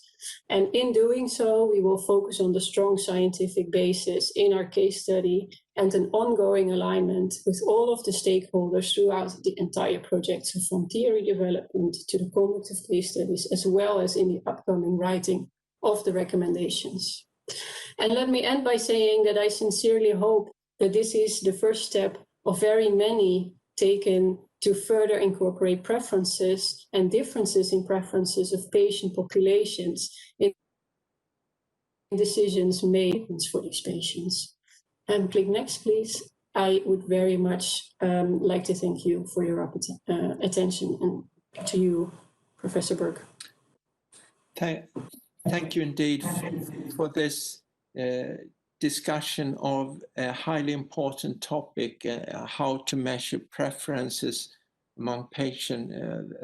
This was really interesting, but unfortunately, due to the sake of time, we unfortunately have to continue to another important topic, namely to discuss real-world data, and that will be done by Dr. Denise Lacombe, who is an MD with an extensive education also at Rosewood Park Cancer Institute in USA, and Dr. Lacombe joined EORTC in 1993. He's presently, since 2015, the EORTC Director General, and Denise will today discuss with the topic collecting relevant real-world data towards a learning healthcare system. Welcome, Denise Lacombe, please. Thank you. Good afternoon. So Jonas, Guido, Francesco, thank you very much for the opportunity to be present this afternoon with you. It's really a great honor. So I was asked to speak about academic research in the learning health system. Can I have the next one, please? So what I would like to cover in the next 20 minutes is a little bit where academic research stands, where we come from. Sometimes it may not be completely clear to stakeholders what we are doing. Of course, putting it in the perspective of the evolving landscape, and maybe looking closing on some of the possible opportunities that we could propose. Can I have the next one? So basically, what I think we see in the landscape and where we position, so there is, of course, the research done by the for-profit sector, so the commercial sector, drug development. There is, of course, a lot of research supported by governments, the public sector, and there is also research done by the non-governmental organizations such as DORTC. Can I have next, please? So, and I think what we are trying to do all together is trying, of course, to improve what we are doing for the community, for the patient primarily, so how we can improve effectiveness in what we deliver. But also we are confronted to very, I would say, changing ecosystems. So how do we build this type of balance within the ecosystem so that we can go more to societal co-creation? So how are we going to maybe come together to deliver to deliver good? And of course, how are we going to maintain sustainability and access to therapeutic progress within sometimes difficult balance? Can I have the next one?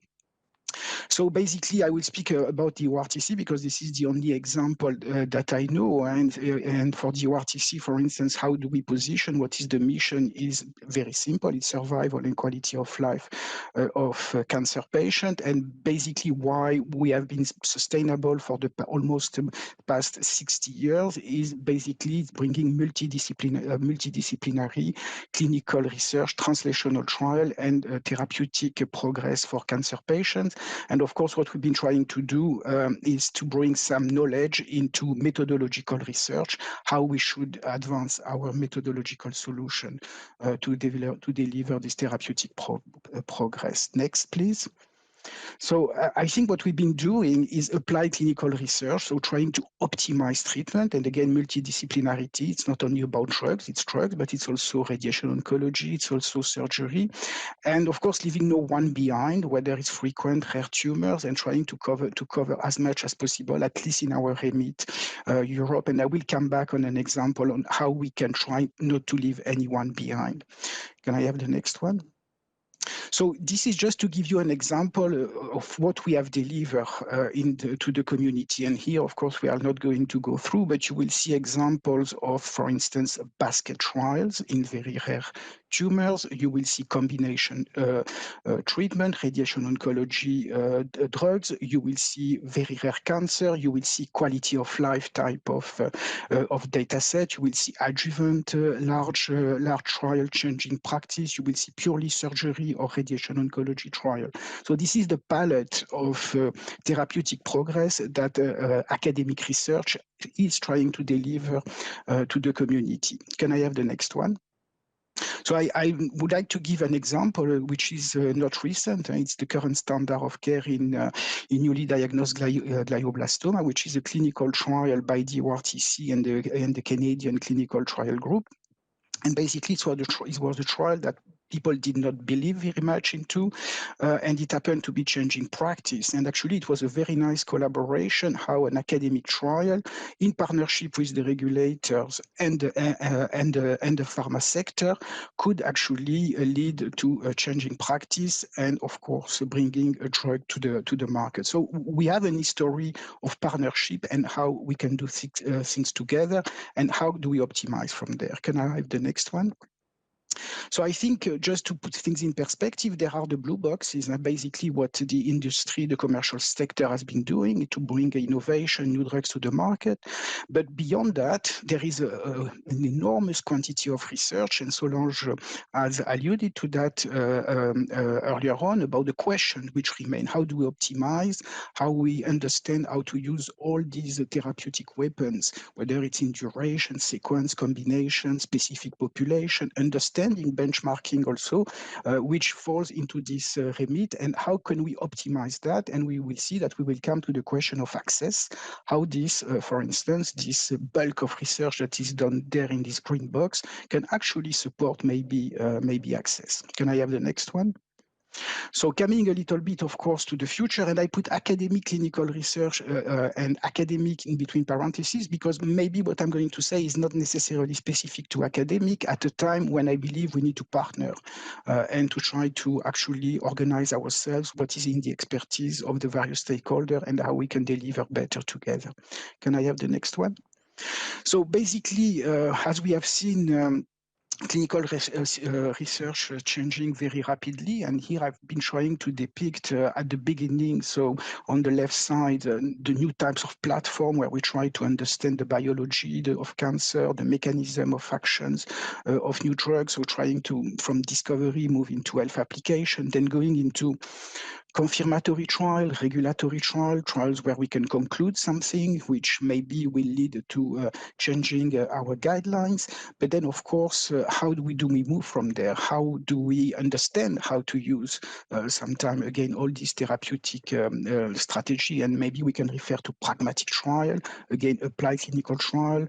What are we going to do with real world? How can we involve, of course, more quality of life, patient-centered endpoint, and of course, move into population health. So maybe there is a new continuum where respective stakeholders could contribute. And you will see that I will propose also a mechanism where we could maybe realign ourselves so that we can again deliver better. Can I have the next one? So, and I think there are other people today in this virtual room that can take these questions better than I can do. But we have a number of challenges ahead of us. Understanding the complexity of cancer, the tumor, but also the microenvironment. We see, of course, the fragmentation of diseases due to their heterogeneity. We have many challenges: pattern of relapse, dormant cell. And today we have, for instance, the capacity to have new types of clinical trial, which are referred as complex trial, with very complex data set, which we hope will be informing better the patient and the society. But indeed, it's a challenge how we can organize that, and I believe that it's beyond the remit of any single stakeholder to achieve that. Can I have the next one? So I would like to take this opportunity to show you one of our current examples. It's an ongoing trial in advanced head and neck cancer. It's an upstream cancer, and I believe it's a good example where the agenda of an academic group like the ORTC, again, leaving no one behind, trying to understand the biology. In this case, we are trying to offer a solution to all these patients who have advanced head and neck cancer, and basically based on their biology, we try to bring them to a certain cohort where there is a matching drug, and if there is unfortunately no matching drug, there is an immunotherapy arm. And I think it's a very nice type of program, again, where an academic agenda and a commercial agenda, where we try to bring our efforts together, can help understanding the biology, moving moving forward. So I think this type of programs where basically we combine our respective capabilities could be of further help to moving the field. And it's a program, I can tell you, that is extremely extremely healthy and with quite a large network of participants behind. Can I have the next one, please? So indeed, but when we are confronted to such data sets, we have in drug development and access and bringing therapeutic progress, we have a number of challenges, and they've been alluded already earlier on, whether endpoints are more drug-related, more patient-related, whether the clinical trials have an appropriate external validity because of their eligibility criteria, how can we relax, how do we give access based on these early programs, if there is innovation, what are the clinically relevant questions which remain to be addressed? How are we going to do that? Because of the challenges of pricing, for instance, and access to drugs by academic groups to do this optimized therapeutic strategy trial when the drugs, unfortunately for us, are quite expensive. And again, what type of methodology are we going to apply between regulatory trial, I would say more focused trial, more relaxed trial, pragmatic trial? How are we going to optimize the registries, access to real-world data, real-world evidence? So I think there are a number of questions which we have, of course, to address as a community. Can I have the next one? So maybe there is a new continuum to be set up and to re-engineer, and referring to the triangle which I have shown a little bit earlier on, maybe we should look also at it more as a continuum between clinical science, how it goes into regulatory science, and how it continues on HTA and access science, and where are we going to produce which data set for who and at which time. And I think here there is room for thought. Again, how we reposition the way we are doing things today. We have a lot of things at our disposal. I think it's a matter also sometimes of just reorganizing. Can I have the next one, please?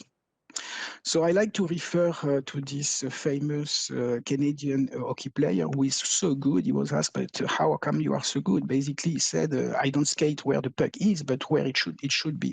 And I think for us, the puck, of course, is the patient. And I think that we can never claim enough that we need more patient-oriented science, more patient-oriented clinical research, really understanding the ultimate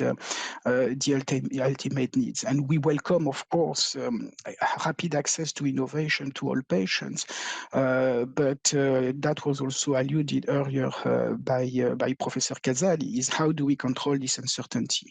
And when you have situation where in a class of agents, you have different agents, you have different companion diagnostic, you have different laboratory developed tests by institution, you have different access programs in the varying country, there is uncertainty out there. And if a biomarker is good for the drug, it tells us a lot about the drug, but does not tell us much about the patient, we should question whether we are doing the right thing. So I think that's where we have to maybe to think together. Can I have the next one, please?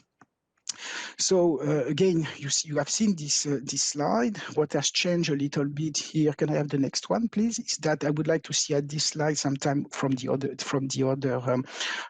direction, means not necessarily starting by the therapeutic options, but by what are the needs. So what are the unmet needs?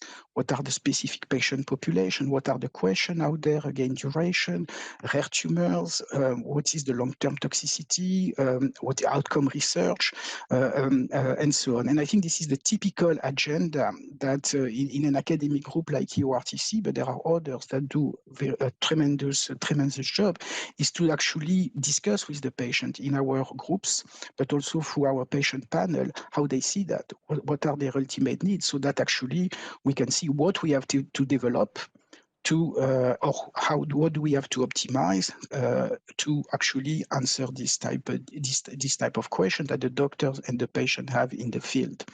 And I like to refer that as a reverse continuum, re-engineering a little bit what we are doing and thinking maybe from the other direction. Can I have the next one, please?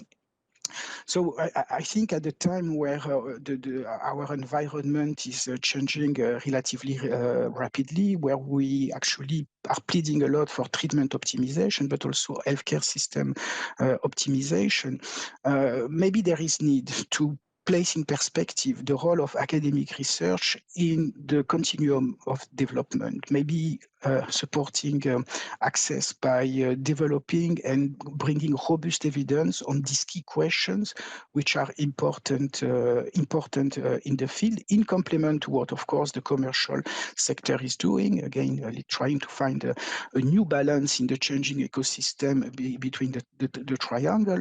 And maybe one way that we are trying also to explore is how clinical research can partner with epidemiology, because the diseases are changing, being fragmented, but also the health economists who are also telling we don't have the data set to understand exactly how the healthcare system can react. So maybe again here we can rethink how we can address these challenges. Something that has been, I believe, relatively accepted is that there are some data sets which are missing and which are difficult to deliver. And here again, we can try to see how independent research, academic research, can play a role in supporting all the stakeholders, but primarily the patients, of course. Can I have the next one, please? So I think that we are in a transformative society. Many of you have been in clinical research or in the field for so many years, like me, more than 30 years almost now.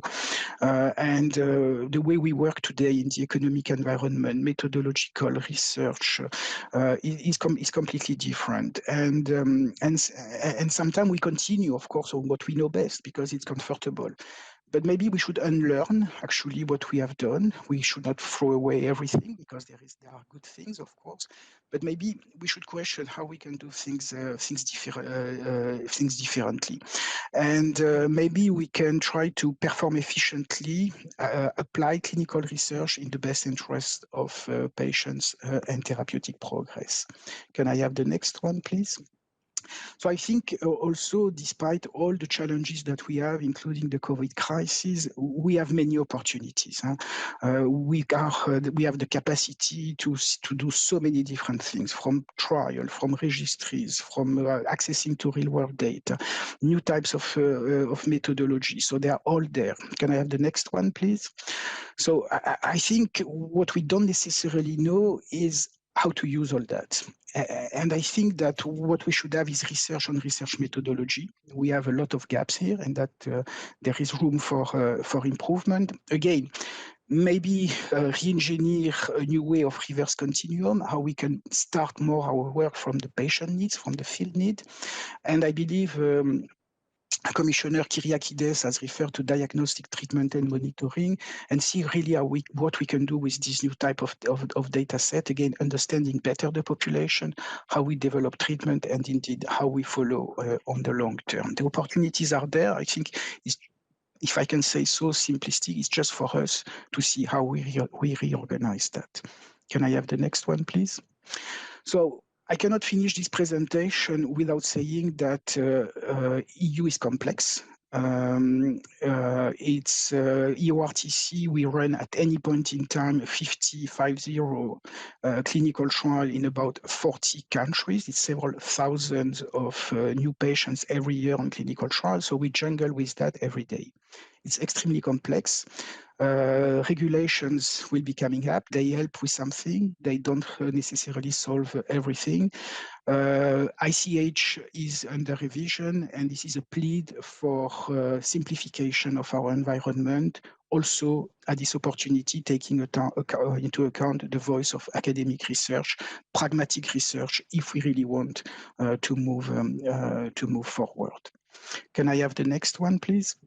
So, and I cannot finish without thanking the EMA for the effort that have been done. And I would like to refer to the framework which had been published back in 2017 for this cooperation. I would like to also to refer to the recently, last month, actually improved website where we can find more information about how what EMA is facilitating the discussion and the work with academia. So I think in that respect, the regulator is to really to be congratulated. And more specifically for EORTC, we are really grateful to the EMA to support us and to partner on our regulatory science meeting, IBCD. We are very happy to be part of the Healthcare Professional Working Party, to be on board of the CTIS stakeholder group. We are really enthusiastic about the role of EMA on our CISA quality of life methodological project. Of course, we try to contribute as much as possible to all your guidance and consultation, and your input, even if informal, in some of the projects such as the RESIST is of course invaluable to us. Can I have the next one? And with this, I would like to thank you all for this opportunity and for the time that has been given to me this afternoon. Thank you, Denise, for this comprehensive overview of something becoming more and more complicated. You mentioned it very shortly that maybe we should, to some extent, return back to quote unquote simplistic academic research with clearly focused questions. This is really formalized in such a way, so you need to have almost industries. And I must say that innovation is coming out frequently from the academia.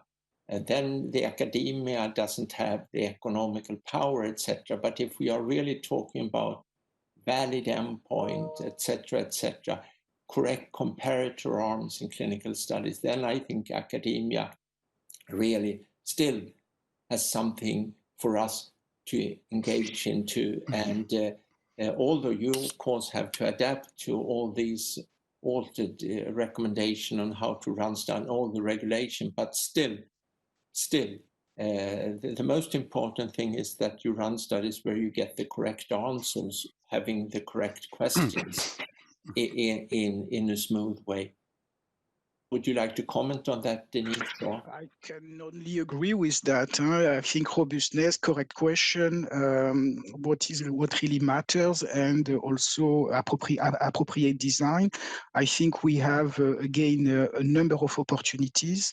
It can be randomized clinical trial, it can be registries and so on. What is important is to identify the question, what we want to bring, and see what is the most appropriate methodology that we have. I think we really have to be extremely pragmatic and sometimes simplistic in a complex environment indeed.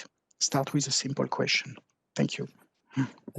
Thank you, Denis, very much. And now we are coming to the final formal presentation this afternoon by Giovanni Navalesi, who is medical director at the Adena Foundation Research Center. Dr. Navalesi is neurologist, and he's also medical doctor, and you have a strong focus on pharmacovigilance.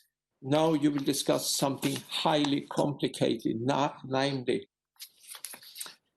evidence-based practice in palliative care, how to fill the gaps, high-quality research for integrating palliative care into healthcare system. You are warmly welcome, Dr. Navalesi. Dear organizer, Mrs. Kyriakides, Mr. Rossi, Professor Berg, many thanks for inviting me to the 25 years European Medicine Agency Symposium. I am really very excited to have the opportunity to discuss about the clinical research in the palliative care setting. My speech will be focused on the definition of palliative care, the complexity of symptoms in palliative care patients, the gap in clinical data availability, and some suggestion on how to fill the gap. The need for palliative care in Europe has been evaluated by the Atlas published in 2019 by the European Association for Palliative Care, that is evaluated 440 people have the need of palliative care. Palliative care is focused not only in cancer disease, but also in other diseases like neurological, respiratory, and cardiovascular diseases. But palliative care patients are represented about 40% of patients, of palliative care patients. It means that every year about 2 million people affected by cancer are in the need of palliative care in Europe. In 2002, WHO defined palliative care as an approach that improves the quality of life of patients and their families. And this definition has been confirmed by the recent consensus of the International Association for Hospice and Palliative Care, that also stated that whenever possible, concerning the palliative care interventions should be evidence-based. Next, please. Palliative care patients are characterized by a complexity of symptoms during the disease trajectory. Patients can be affected by pain, confusion, anorexia, fatigue, anxiety, depression, dyspnea, insomnia, nausea, vomiting, and constipation, variably mixed in different patients and in the same patient along the disease. These symptoms can be caused not only by the cancer disease, but also by the anti-cancer therapies like immunotherapies, target therapies, chemotherapies, radiation therapies. For instance, the long-term side effects due to immunotherapies, but also symptoms can be caused by drugs used for symptom relief. For instance, opioids used for treating pain that can cause constipation. All of these symptoms have a deep impact on the quality of life of patients. And it's important to underline that the care of each patient is tailored on the basis of each individual needs. And the outcome of the interventions should be evaluated by meaning patient-report outcomes. Next, please. The main feature of palliative care is the holistic approach to patients, family, and caregivers. And in this context, the appropriate use of drugs for the relief of physical symptoms like pain is part of the whole care of each single patient. And the relief of physical symptoms allows the integration of care with all the other non-pharmacological interventions like psychological, social, spiritual, and practical interventions, all of them contributing to the improvement of quality of life of patients, family members, and caregivers. Next, please. However, there is a gap in the palliative care setting that is represented by the poor availability of clinical data. And in the next slides, I will show you some issues concerning this gap. Next, please. The first issue is the number of clinical studies. This very recent meta-research analysis performed on clinicaltrials.gov database found more than 69,000 clinical trials performed in the field of cancer, but only 514 trials were conducted on the palliative care setting. That is only 0.8%. Next, please. And concerning the quality of clinical studies, this review evaluating the methodology of the clinical trials in the palliative care setting shows that the quality of studies is still suboptimal. Next, please. And concerning the risk-benefit evaluation of drugs for symptom relief, these two reviews, one performed on the pharmacological management of cancer pain and the other on the pharmacological management of other symptoms, show that further research studies are needed. Next, please. Next.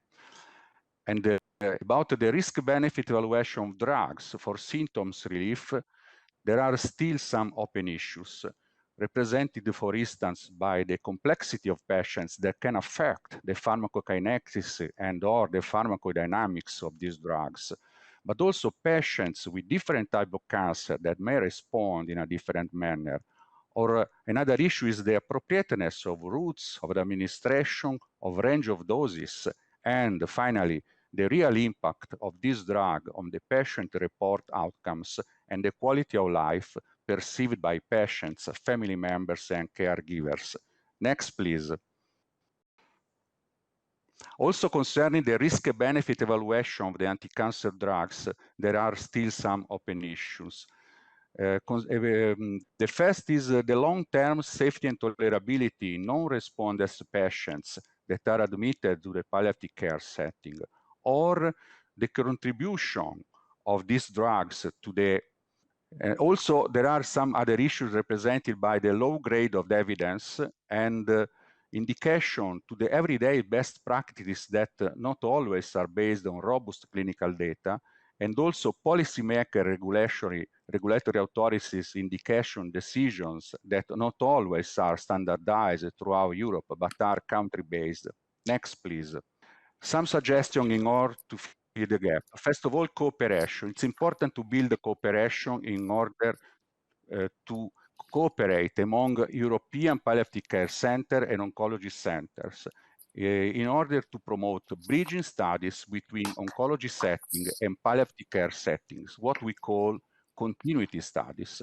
It's important training and education in order to promote the development of skills to conduct high-quality studies, both in terms of good clinical practice and good epidemiological practice. Next, please. It's important the strategic definition of the research areas in order to have a strict cooperation among all the stakeholders in defining the research areas of interest. It's important, of course, to have a proactive participation of patients' representatives in order to identify the real patient needs, to identify the research question, and to have a priority of the research questions. Next, please. It's also important to standardize the glossary in Europe because palliative care is not only end-of-life care, but is also early care of patients. It's important to have a unique definition throughout Europe of hospice care and home care. It's important to standardize a set of validated tools for multidimensional assessment, to promote initiatives with all the stakeholders on the awareness of the importance of clinical studies, and last but not least, to increase public financing for clinical studies in palliative care setting. Next, please. In this context, how is the contribute of Antea Foundation in order to fill the gap? Antea is a well-known non-profit palliative care organization founded by Dr. Giuseppe Casale in 1987 in Rome. Daily, Antea provides care to about 150 patients, along with support to their family members. In the 33 years of activity, Antea has provided palliative care to about 27,000 patients, supporting about 100,000 people, including family members and caregivers. And in 2020, we at Antea are hardly working in order to establish the Antea Research Center for phase 1 clinical trials that is fully compliant with good clinical practices and will start the certification process according to the Italian Medicine Agency requirements. Next, please. Another initiative, the International Palliative Care Registry, that started in 2020, and it's a network of supporting palliative care centers for implementing high-quality observational and registry-based studies. The network is fully compliant with good epidemiological practice and also with the recent European Medicine Agency guidelines on registry-based studies. Currently, there are 18 centers that have already joined the network and new centers that will join the network in the near future. The key principle of the International Palliative Care Registry is the involvement of patients' representatives in the research projects. I would like to thank Giovanni Navalesi for his presentation. It was almost to the end, and this is a hugely complicated area. We have arrived now at the panel discussion and concluding remarks, and we have assembled a highly qualified panel of 6 individuals, and I would like you to join the meeting. You put on your mic, you put on your video, and that is Kathy Apostolidis, who is you are the president of the European Cancer Patient Coalition. We have Professor Elisabeth de Vries from the University Medical Center in Groningen in the Netherlands. We have Martin Dreuling, who is Professor of Medicine and Lymphoma expert from Munich in Germany. We have Hans-Georg Eichler, who is the Senior Medical Officer at EMA. And you have expertise in numerous of areas, so it would take quite a while to go through those things. So let's continue with Bettina Ryle. You are working in the Melanoma Patient Network Europe. And finally, we have Gilles Vassal from IDR in Paris. You are a pediatric oncologist, and you have a PhD in pharmacology. You're a professor of oncology at University Saclay, etc. So we now have some 50 minutes in total to discuss some questions, topics which are which have been predefined. And I will ask you, those in the panel, some questions, and then I will ask someone to primarily respond. If someone else is interested to add something in to have a further dynamic into the discussion, please do that. But I think I will start with Kathy Apostolidis. And in short, Kathy, you have been part of EMA's Patient and Consumers Working Group for many years. What is your view on patient involvement, and how has it evolved over the year? And what challenges and improvements do you see for the future? Please, Kathy. And thank you for the invitation. Thanks to Professor Guido Rossi, and also many thanks to Dr. Pisani for the invitation. And being there today is a great opportunity to reflect on the 7 years I have been involved in the EMA Patient and Consumers Working Group. It has been a very rich experience because it's, in my opinion, it's kind of a quick university in learning everything expert patient advocate needs to know about medicines, research, and regulatory issues. Plus, of course, learning and being into a model of patient involvement.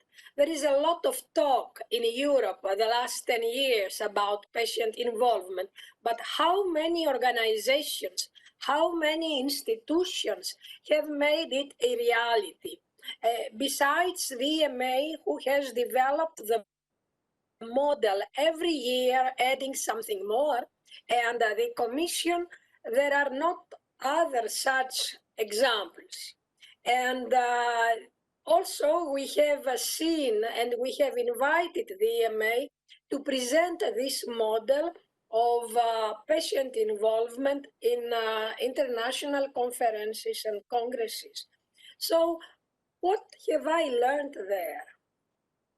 First of all, I have learned to be able to listen to many opinions, because there we participate not only patients from cancer, but from all diseases. And for us in ECPC, the European Cancer Patient Coalition, of which I am honored to be the president, medicines are very, very important, not only because they are offering us the possibility to get treated, but also because the drugs we are taking are very drastic medicines that need particular care in administration, in receiving them and follow up. So we have a great interest in being informed and learning more.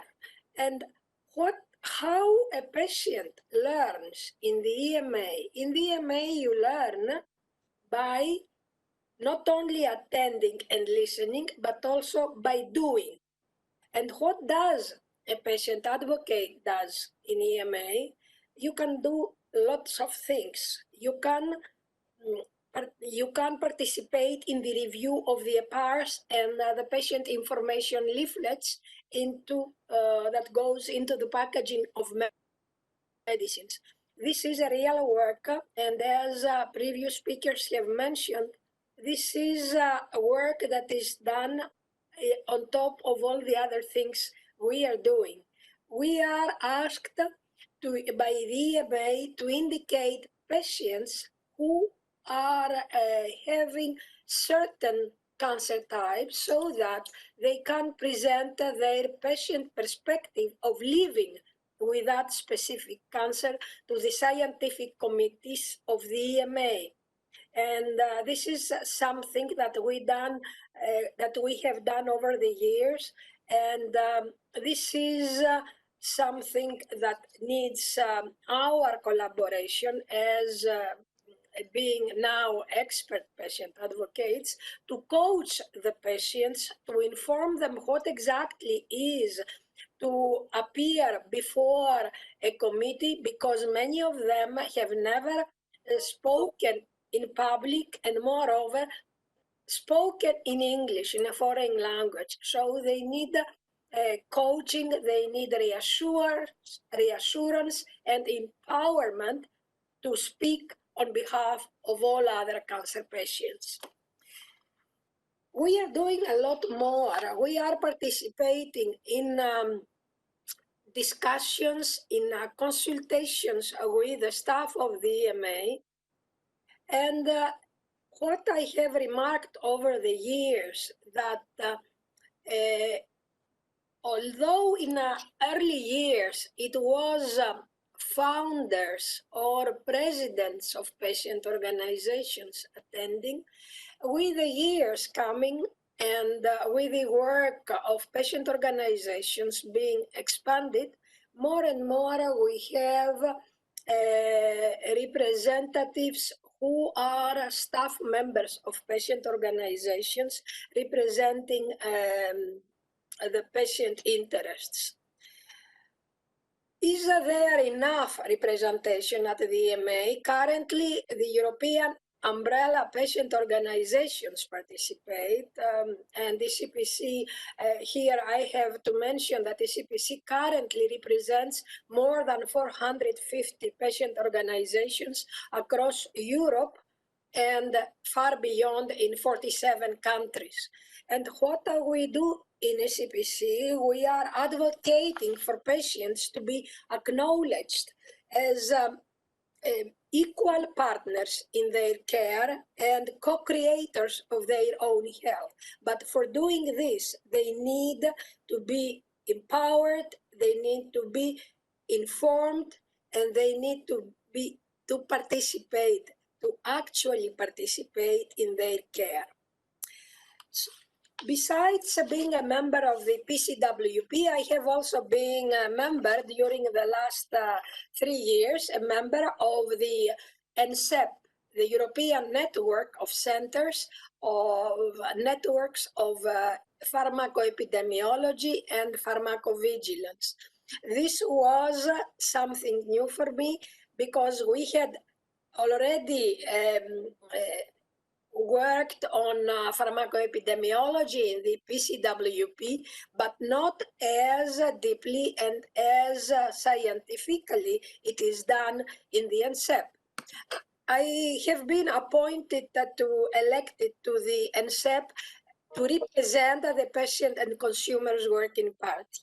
And I am glad that now at the end of my mandate in the ENCEP steering committee, that for the first time, patients have been represented in writing a paper of the ENCEP, because I asked the colleagues of the steering committee whether we could also represent the patient perspective in the code of conduct of the ENCEP, and it was very gladly accepted.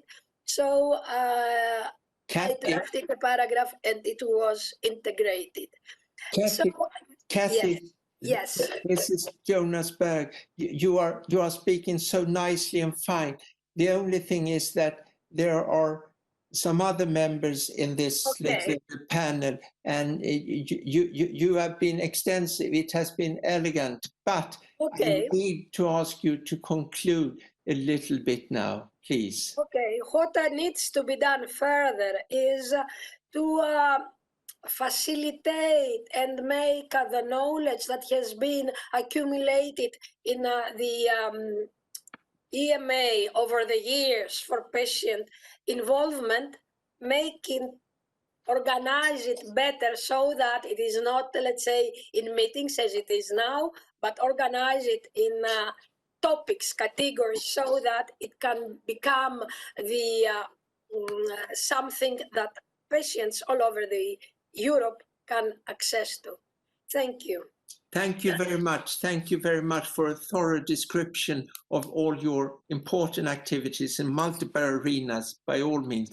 Now, I would like to ask Professor Elisabeth de Vries from Groningen, and that is the difficult topic of the cancer drug approvals by EMA, and then how this is taken in by different stakeholders at different levels, and the value-based discussions, and how can we establish a better common understanding between the different stakeholders, and is some type of common value scales the solution for this? Please, Elisabeth, please expand on this hugely difficult topic.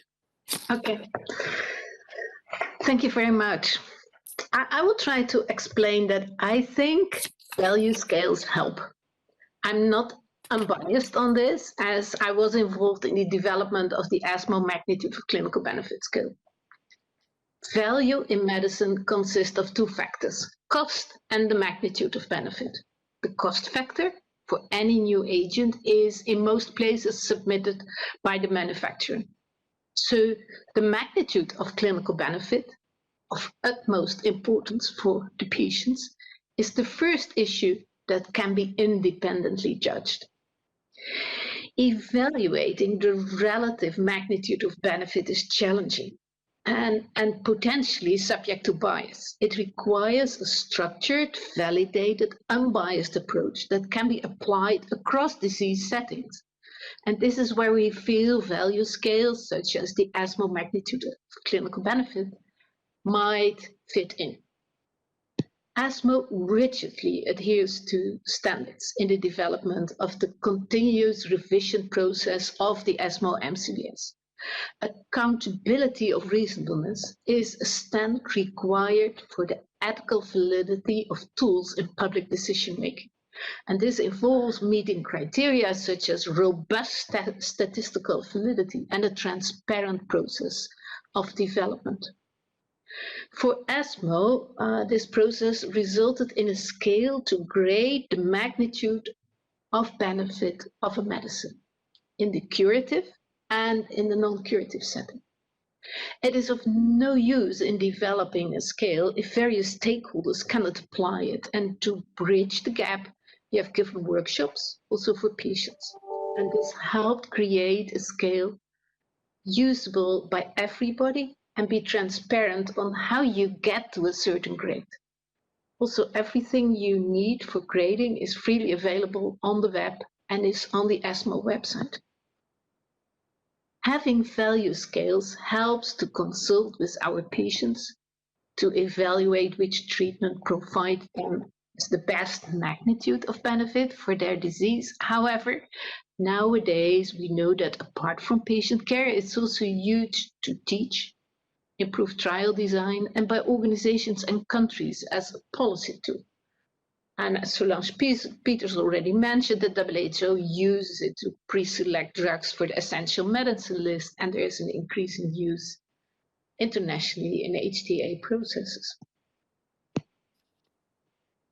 Acquisition costs vary between countries, and therefore the scale restricts itself to the clinical benefit side of the value equation.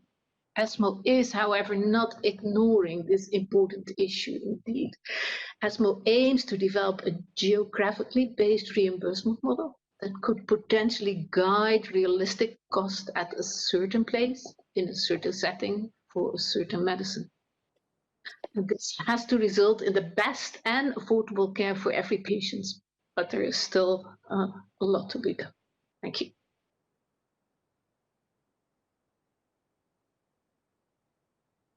Thank you, Elizabeth. A small little detail, but hugely important. As you know, the cost or the pricing of the cancer drugs varies enormously in Europe.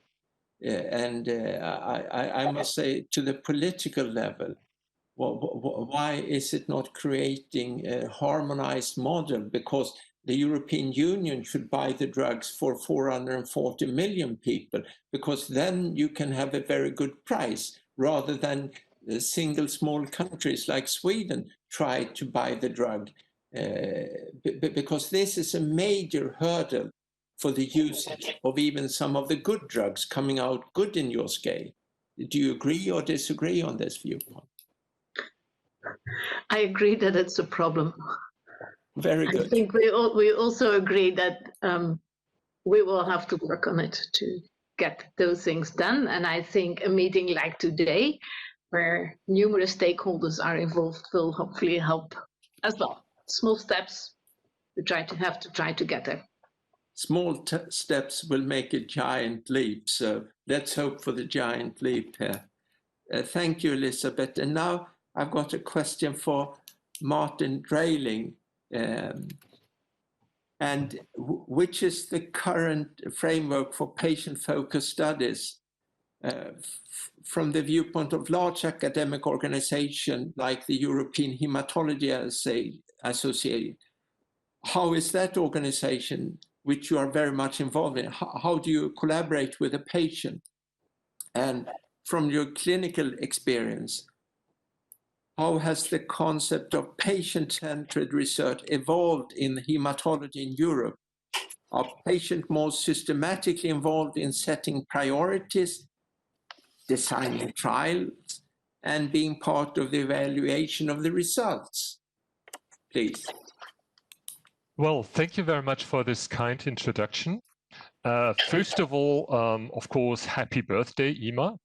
You're now 25 years old, so you're no more a youngster, you're adult, which gives you a lot of chances, but also responsibilities.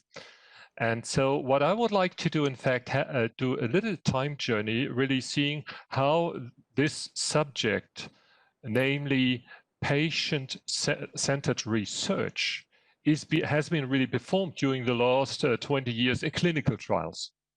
And it's fair to say when EMA, established itself, it also was involved in a very important initiative, which was the ICH initiative, really setting up uniform rules for clinical trials. And that was, in fact, the first time where we had set up these rules, which is very good. On the other hand, it's also fair to say now, following, the classical quality control cycle, plan, do, check. Now it's time to check what did we really achieve. And having said that, it's fair to say that was not directly involving patients, but instead it was focused on patient, quote, and data protection. So what has been achieved? There were the ICH initiative, GCP guidelines, and that was introduced to the EU directive and had a lot of implication of clinical trials. The good part is that we now really have, uniform criteria to perform studies. The question is, what is the result, let's say, on the working level? And here I'm speaking not for EHA, I'm not speaking for a huge initiative we're currently coordinating, but I'm just talking as a clinical researcher. Well, it's fair to say cost has increased 10 times only by adding administration. Now, the critical point is, did this improve the safety for our patients? And unfortunately, I have to say probably no. And in some terms, reason has even deteriorated safety. Why is that? Just 3 points I would like to make. We have an overwhelming flooding of single notes about so-called SUSARs. A lot of them are not, but the real message is hidden under this huge flood of safety reports. So essentially, we are less aware of safety signals. And so we don't recognize that as quickly as we did before. Secondly, patient-informed consent. And that is, I think, the most clear example. If we're talking patient-centered trials, the logical first step would be that patients can understand the informed consent. They cannot. I cannot, to be honest. Why is that? These are forms, I tend to say, written by lawyers for lawyers. So this is a typical example where we really have to get patients into the boat. And we have now started a huge coalition, and that's extending cancer. It's involving Esmo, it's involving EORTC, but also, the European Cardiology Society, and so on and so forth. Really, revisiting now after 20 years, what are the rules, where can we improve? And I think critical is involvement of patients. And each of these working groups is being headed by patients. And so to sum up, because I'm looking for the discussion, I think when you're thinking about setting up the rule for clinical trials, it should be like a yin and yang. A yang saying the regulators, but yin also the regulated. In this regards, patients as well as doctors who are performing clinical trials to really see what is the result of the changes and then correct and adapt accordingly. Thank you. A small comment to what you said. Some stakeholders, as you said, these documents are written for lawyers on the other end.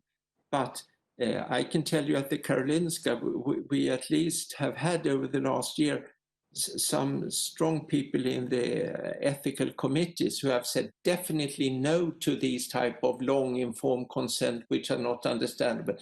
They require, even from major stakeholders, pharma industries, big pharma, say, this is not okay, this is not understood by a patient, you should do this in 4 or 5 pages, and this is the requirement, and with that instruction, they all obey.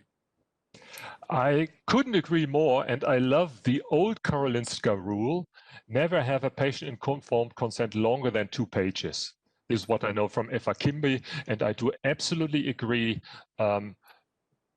Besides lawyers, and I had one lawyer as a patient, and for him, it was perfectly fine, but all the other patients did not understand why they have to work through a couple of dozen pages to really have some clue what the study is about.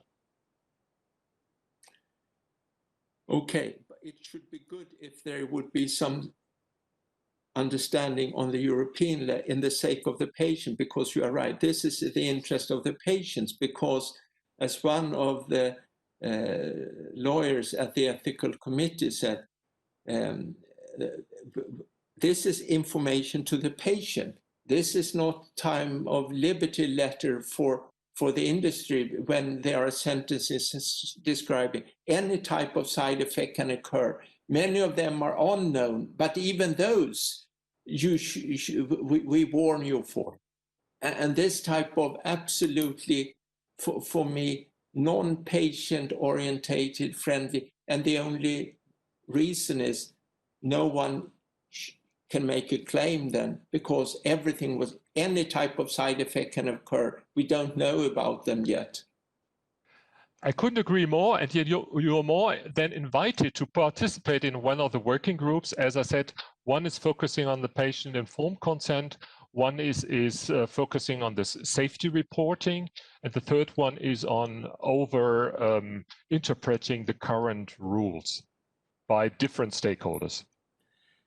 Thank you. In order to try to keep the time, thank you, Martin, for this very practical and patient-orientating comment. And now we go for Hans-Jörg Eichler from EMA in the Netherlands.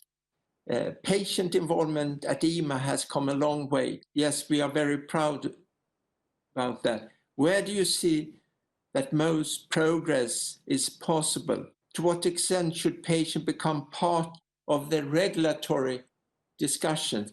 I know that you are not using a camera for reasons well taken. So please, Hans-Jörg, we look forward for your well-spoken message comment to us, please. Thank you, Chair. First, for finding kind words about EMA's journey with patients.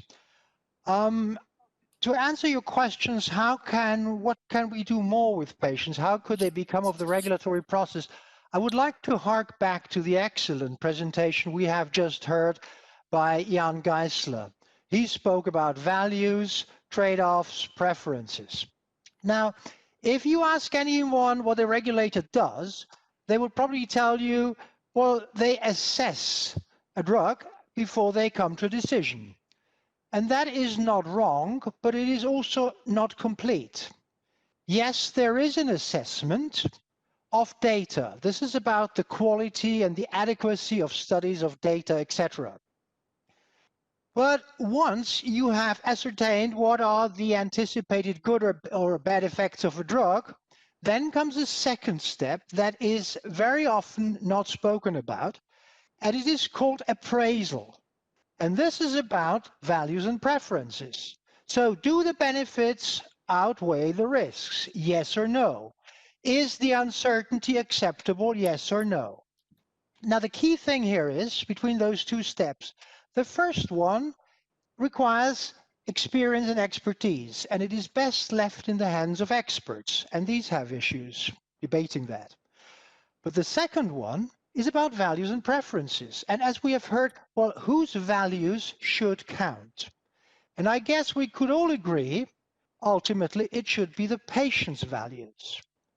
So how can we succeed in bringing the patient's values into that debate? And I guess there are 4 steps that we could take. The first one is a simple one. We could be explicit, not implicit, in this differentiation between the assessment and the appraisal. And regulators, by and large, have not been explicit. We do it. But contrary to some HTA bodies who name the game, and I'm thinking of NICE in the UK, who speak explicitly about first the assessment phase, then the appraisal phase. We don't do that. I think we could. And I know that my colleague Francesco Pignatti has started a project and he has been leading on that. And that to me would be the first step to continue that line of work. So be explicit. The second is, I don't think we need to go to great lengths for all drug cases. There are clear-cut cases where the benefits are so great and the drug is well tolerated, you don't need to be very explicit. You don't need to go to great lengths. And I'm thinking, for example, of the case of Hep C drugs that are very effective, very well tolerated. Why would you do more? But when you come to oncology drugs, more often than not, you could take different views on these issues of benefit versus risk, acceptable uncertainty, etc. So here we should get the patient's voice in. And for that, I think we have two routes, or a combination of both. The first is, as we have heard very elegantly in the presentation on methodology, how could we use patients, and I say use patients, use their experience to learn about preferences, to build that in. And perhaps we could use the clinical trial patients. We ask them lots of things. Rate your own tiredness or whatever on a scale from 0 to 10, etc. But we don't use these patients to inform us about their preferences. And they would be the obvious target group. So we could do that. The last step is, could we bring patients into the decision process? That is very different because now patients are sitting at the decision table to get their values and preferences in a scientific way, not an anecdotal way, but again, in a scientific, reproducible, transparent way. So I think these are the goals and the lines of activity that we could and should pursue in order to answer your questions in an affirmative way, which is, can we bring the patient voice into the regulatory decision-making process? Thank you so much. Thank you indeed for this distinct response, by all means. In the sake of time, I am a little bit nervous about that. So I will continue now with Bettina Rill, who is in charge, responsible for Melanoma Patient Network. And you are from my former hometown, Uppsala in Sweden. So we have a couple of questions which we would like to hear your views on.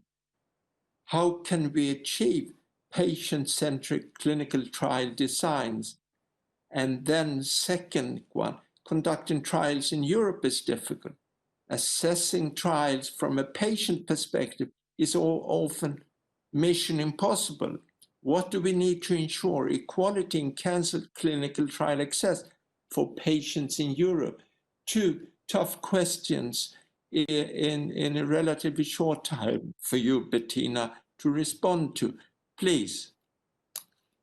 Thank you very much for that. And well, I guess that question has been tailor-made for me. So in order, when it comes to design and really ending up with a design that is truly patient-centric, I think the first thing, it comes down to a matter of concepts. I think there is a lot in there, I think, in this entire stakeholder system, missing the trick of what patients are actually about. You see, so everyone assumes when you end up in patient advocacy, you kind of get all your professional background wiped. So for starters, I'm a medic, so I've studied medicine in Germany and France. I have a PhD in molecular biology. I've spent some years in research. So that obviously influences my thinking about certain processes. I also had my husband on a phase 3 trial that would have ticked all the boxes of what I, as a medic or as a researcher, would have considered top-notch scientific evidence. But I can tell you, when it was my husband who was then the guinea pig on there, the design looked very, very different. And that was, for me, the cold shower and the awakening that the way we conduct science is in a way that we want others subjected to our phenomenal designs, but it would not be a design we ever wanted to be on ourselves. And I think that's a big moral issue. And earlier speakers have already alluded to our decisions having moral judgment and value judgment in there. And this got me into the entire space. So what do I think, how we can think about it and change the landscape? So you see, I'm currently sitting on the Cancer Mission Board. I'm writing the recommendation on personalized medicine. So I've been thinking about that space for a couple of years now. The first thing is we have to widen our understanding of what trials are designed and where patients are already influencing the landscape. Because you see, we're not just talking to EMA. Our knowledge and our interaction seems to be tied together by our disease experience and touch upon every point along the disease journey. So that would be basic research, clinical trial design, drug approval, HTA approval, reimbursement, drug utilization in the real world, education. So we have a different type of network and a different type of approaches to it, and that obviously influences our way of thinking and also how we would like trials to see designed.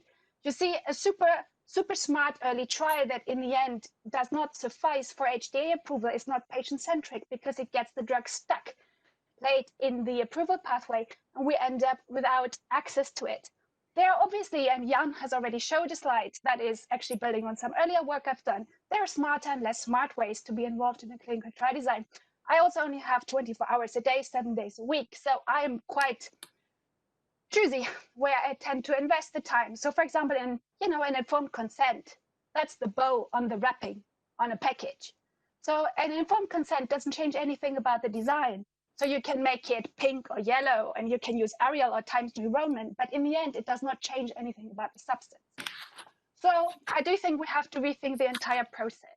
Now, as this is the 25th anniversary for the EMA, I would like actually to personally thank, in particular, 2 persons who have been extremely helpful and supportive in this entire discussions about trials and how to design them in a way that is better for patients. And that would be Hans-Georg, whom we just heard earlier on. When I was so upset about my trial, my husband on that trial, and started MP&E afterwards, I actually went looking for what I thought would be a fair design, and I was quite shocked to find out that Hans-Georg had actually already published that in his adaptive pathway concept. And it was quite bitter to see that the concept is out there. That was something that we would have felt was fair on us. Iterative learning, early access, but it was not accessible. And someone else that I would like to thank in person would be Francesco Pignatti, because the slide, I mean, I'm totally agreeing with a colleague who said early on that in terms of selling themselves, the EMA is not doing a good job. The slide where patients are involved misses for me an important piece, and that's methodology development. That is often actually initiated by the EMA going, we're thinking about this. How do you think about it? What could we be doing about it? And several communities like our myeloma colleagues, we ourselves have been involved in these projects. And I think it has helped every side to get more precise in what we need, how we measure what matters. For example, to the colleague who was saying early on about these Lucha studies, I was quite surprised not to see burden of care in there, because we have seen patients turning down drugs or trials because of the burden, the associated burden of care. And I was wondering whether that wouldn't make a distinction between oral and intravenous treatment. I know I'm mindful of the time, and you asked me quickly on access, and I would like to terminate that point. Clinical trials for us are access to treatment. And what I have missed in the conversation so far is the timely access to drugs. Because what we should never forget, we as healthy people, we have the luxury to say, uncertainty is too high, we have to wait. And then we wait 3 years, 5 years. By the time the patient's diagnosed in need of something, an option now will be dead. And in the magnitude, when we talk about magnitude of clinical benefit, what I would like to see incorporated is an option for the future. Buying time gives us options to access a treatment that will come along a little bit later in the pathway. And just as options are real things, if you are a shareholder or, just like on the stock market, they're real meaningful benefit for patients. With that, thank you. Thanks, Bettina. I think we'll come back to many of these important things that you've touched upon, but I'm going to give the floor to Gilles Vassal. Gilles, pediatric oncology is even more difficult in so many ways. How do you deal with that, especially in an academic setting? Go ahead, Gilles. Thank you very much, Francesco, and thank you very much, Professor Berg. Indeed, I would like, in children and adolescents with cancer is an important topic, as highlighted recently by President van der Leyen and Commissioner Kyriakides. So a few words. What is clinical research in pediatric oncology? It is integrated in care and a way to deliver high quality care. It is for 50 years. And currently, more than 60%, 60, of newly diagnosed patients with pediatric malignancies participate to prospective clinical trials. B, it is mainly academic trials for 50 years because we have been using the drugs in the pharmacy rather than developing compounds with pharmaceutical companies. Less than 5% of patients participate to industry trials. And this is done within the European Clinical Trial Group, which are not working in silo. They are working together by disease in the Clinical Research Council of the European Society of Pediatric Oncology, a community dedicated to deliver clinical research and best care for the patients. And finally, we work with the parents and the patients. Of course, they review the informed consent, but they review the protocol. And we train, and we have training program for the parents and for the teenager to really give them the opportunity to evaluate as best what a clinical trial is proposing. What are the three issues we are encountering? First, inequalities across Europe for accessing clinical trial. And this is the case with low participation, low access in Central Europe. And this could be, can be, and should be addressed by the European Reference Network on Pediatric Cancer, and it's not only for pediatric cancer. Second, the administrative workload and administrative complexity. And indeed, we are still expecting that the 2014 clinical trial regulation will be implemented because we believe it can facilitate, especially with some provision like the low intervention trials. And third, international cooperation and hurdles, barriers to set up this trial, especially in the academic setting. We need in pediatric oncology to work at the international level for some of our trials. And this is a topic that we're addressing at the moment in Accelerate, identifying the barriers and finding solutions to facilitate the implementation of academic as well as industry international clinical trials in pediatric oncology. And finally, the third topic is, after the three issues, we have three proposals. I am finished, Jonas. Three proposals. A, we need to revisit how we develop medicine for children with cancer, as well as for children with rare disease. Introducing innovative design, single-arm trial, reuse of real-world evidence, platform trials, and we are now working on making our academic trial fit for filing in order really to make this happening for also approving drugs for children with cancer. B, we need to anticipate HTA evaluation, which is brand new in the field of pediatric oncology. We have few drugs approved and more in the future. And we need to anticipate working with HTA on how to address best the evaluation of this population using the data, real-world data, to provide the evidence. And finally, we need to really strengthen the partnership with industry, but also with regulatory network, with parents and patients, and with HTA to deliver rapidly innovation for children with cancer. And we hope that it will be in the better fit for purpose regulatory environment, since we anticipate and we hope that both the pediatric regulation and the orphan regulation will be improved to better address the issue of new drug development for children with rare disease. I'm done, Jonas. Okay, my excuses. Thank you, Jill. Well done. I need to return. Kathy Apostolidis, I interrupted you in your elegant overview over numerous of topics. Is there anything which I interrupted you, which you would like to add now before we come to the conclusion of this whole day? Please, Kathy. Apparently, Kathy is no longer with us. So then I've got one more question, which I would like to hear from some of the experts in the panel.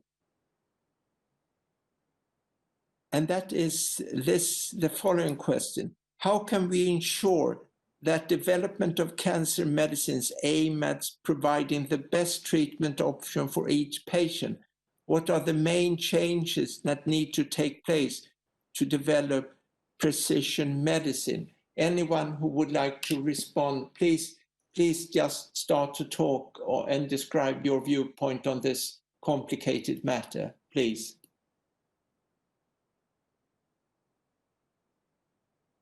Well, I've been working on the recommendation for personalized medicine now for the Cancer Mission.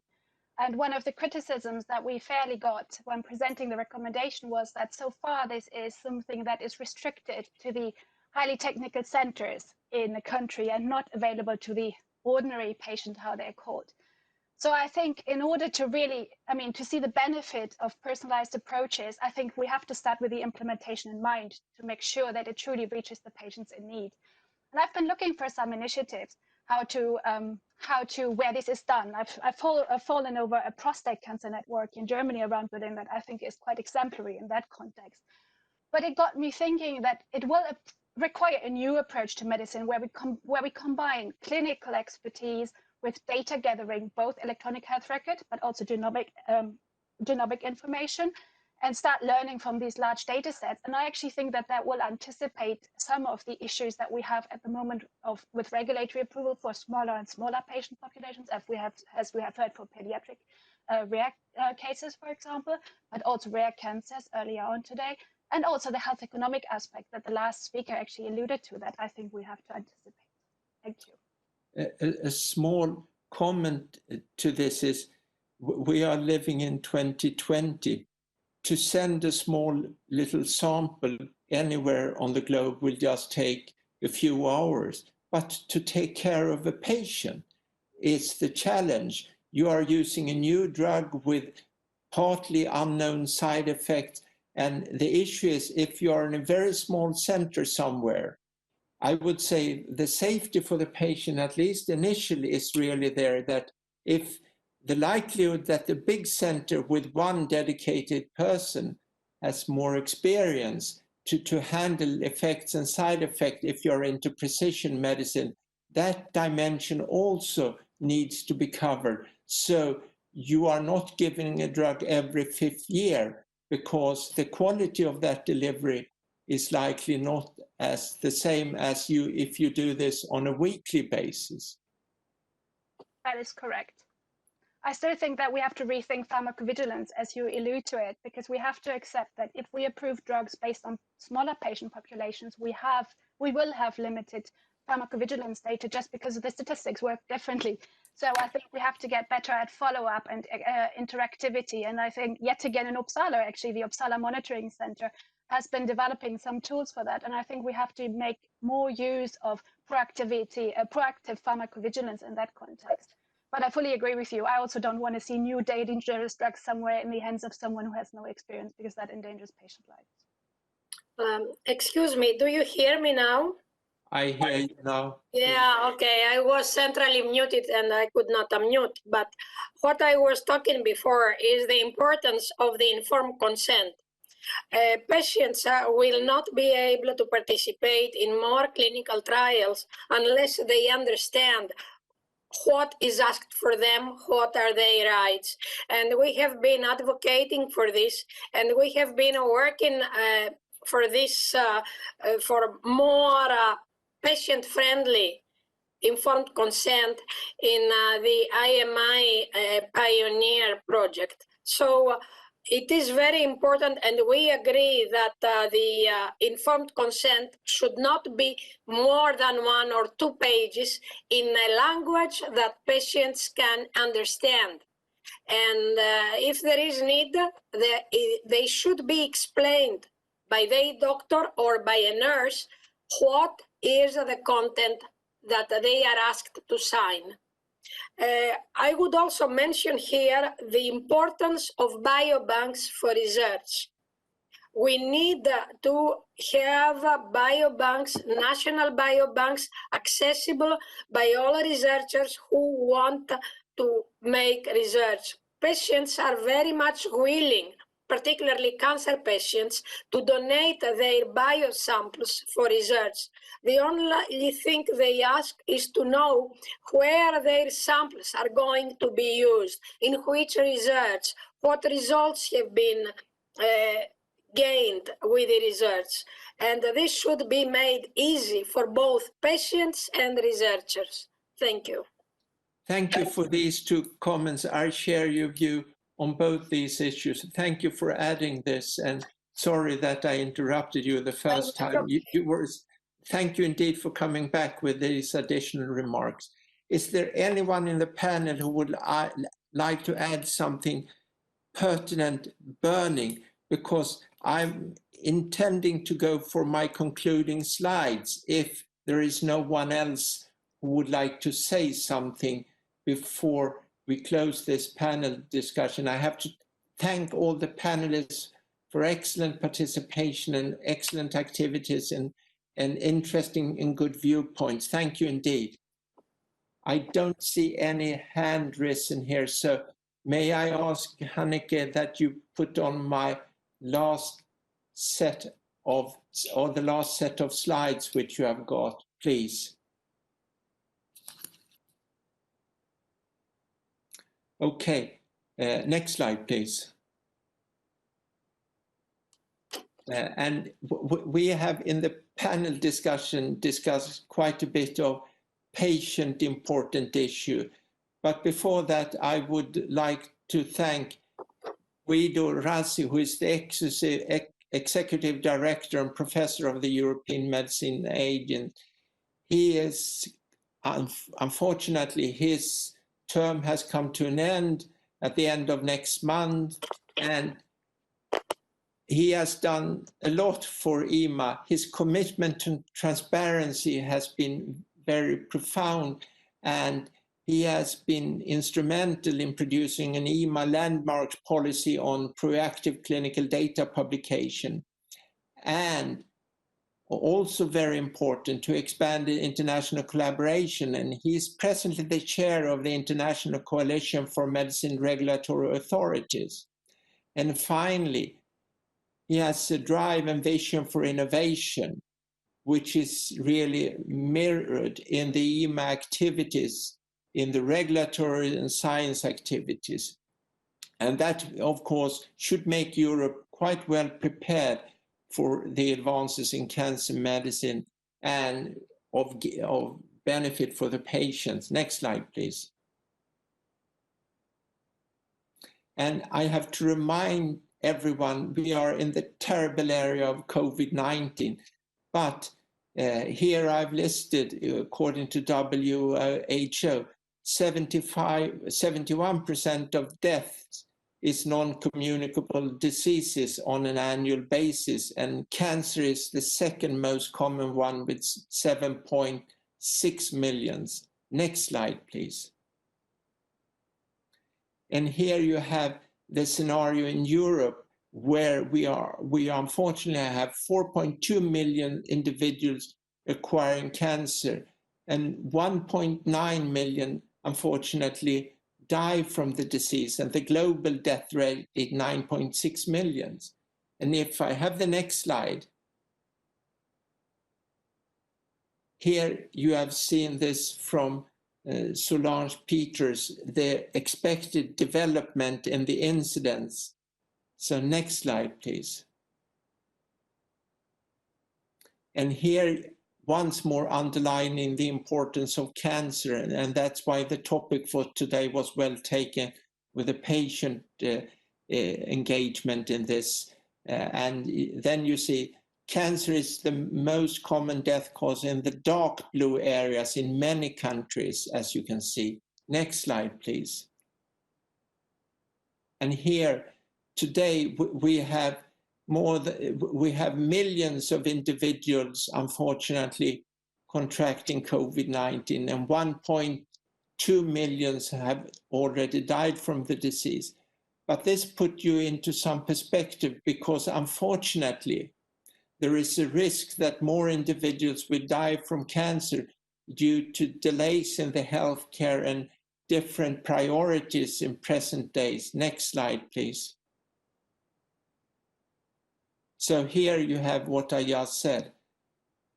And we can see that in registries in Sweden, and there is a pertinent publication in Lancet Oncology on this topic, that if you prioritize away and don't do routine diagnostic, patient don't seek advice, and you don't run the screening activities, then this 1.2 million who have died from COVID-19, if we are unfortunate, it will be surpassed by high numbers of increased cancer death. So that, of course, must be carefully handled. Next slide, please.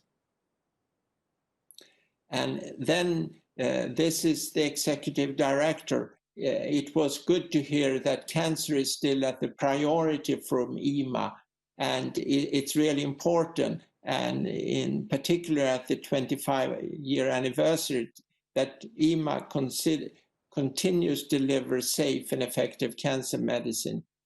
Next slide, please. And here you have the EMA approval, and here you can see different diagnosis types to the right, and here you start with 1995 when EMA started with their activities, and from 2005 for cancer, it's a requirement of one application to EMA for a new indication or an approval of a new drug. Next slide, please. And here you see something which has changed the arena, the approval of drug from 2011 to 2050, namely at the top of the bar, you see the yellow part. That is the immune therapy with checkpoint inhibitors. Next slide, please. This has really been established as the fourth pillar. And thanks to a lot of prospective and randomized study, a lot of indication have been approved from previous indication where the previous available therapies were not working at all or worked less well. So we have now a fourth pillar. Next slide, please. And these are the males whom were awarded by Karolinska the Nobel Prize or by the Nobel Assembly. They were awarded the Nobel Prize in 2018. That has really revolutionized the care for many patients. Next slide, please. And here I will use some of the slides of the presenter to try to conclude for today. Here is Solange Peters. I've extracted a few slides. Please, next slide. Here it's really these triangles or cubes. It's really of importance to have integration of cancer research, cancer care, bridging of prevention and research and diagnosis in order to have the best output of your activities. And it's also important to have sustainable cancer care. And it should be, the aim should be equality of access and quality of treatment wherever you are living within the Esmo environment. Next slide, please. And we have discussed a bit, several of the presenters have discussed Esmo magnitude of clinical benefit scale. We don't have time to discuss this important tool. There are some discussion around it, but it clearly adds some further dimension in addition to the EMA's benefit risk discussion and calculation. Next slide, please. And we have a huge challenge, namely when we are going to develop precision medicine to make use of the innovation within molecular biology, because the design issues of the clinical study will be a real challenge. Do we have the sufficient patient number to assess effect and side effect in the small numbers to have some proper statistical estimate of the efficacy and side effect? So there are potential power problems. Here you have a challenge to work with. Next slide, please. And then should patients or someone else be the decision makers? And this is from Dr. Gessler's presentation, and stakeholders are of course very much concerned about the side effects, but patients, they of course have a keen interest to have something which is working, and their frames of reference, this patient and other stakeholders may not be the same. So we should strive for some consensus in order to unite these very different viewpoints. And that must, of course, involve alteration of the legislation, serious discussion around this important topic. Next slide, please. And here you have value-based judgment. This is from Dr. Gessler, what the regulators, payer, industry, physician would like to have. And the patient.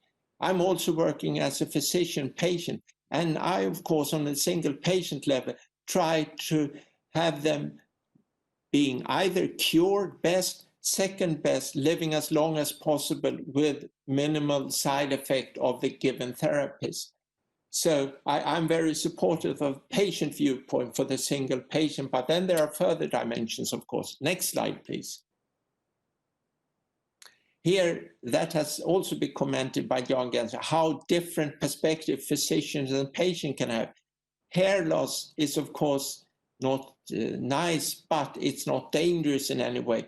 But neuropathies can sometimes be quite disabling, and it can be a tragedy if you have a full loss of grade 4 neuropathy. So the perspective from different stakeholders and people with different knowledge background need to be taken into account when you analyze the different side effects. Next slide, please. And then we have the challenge with rare cancers in Europe. Next slide, please.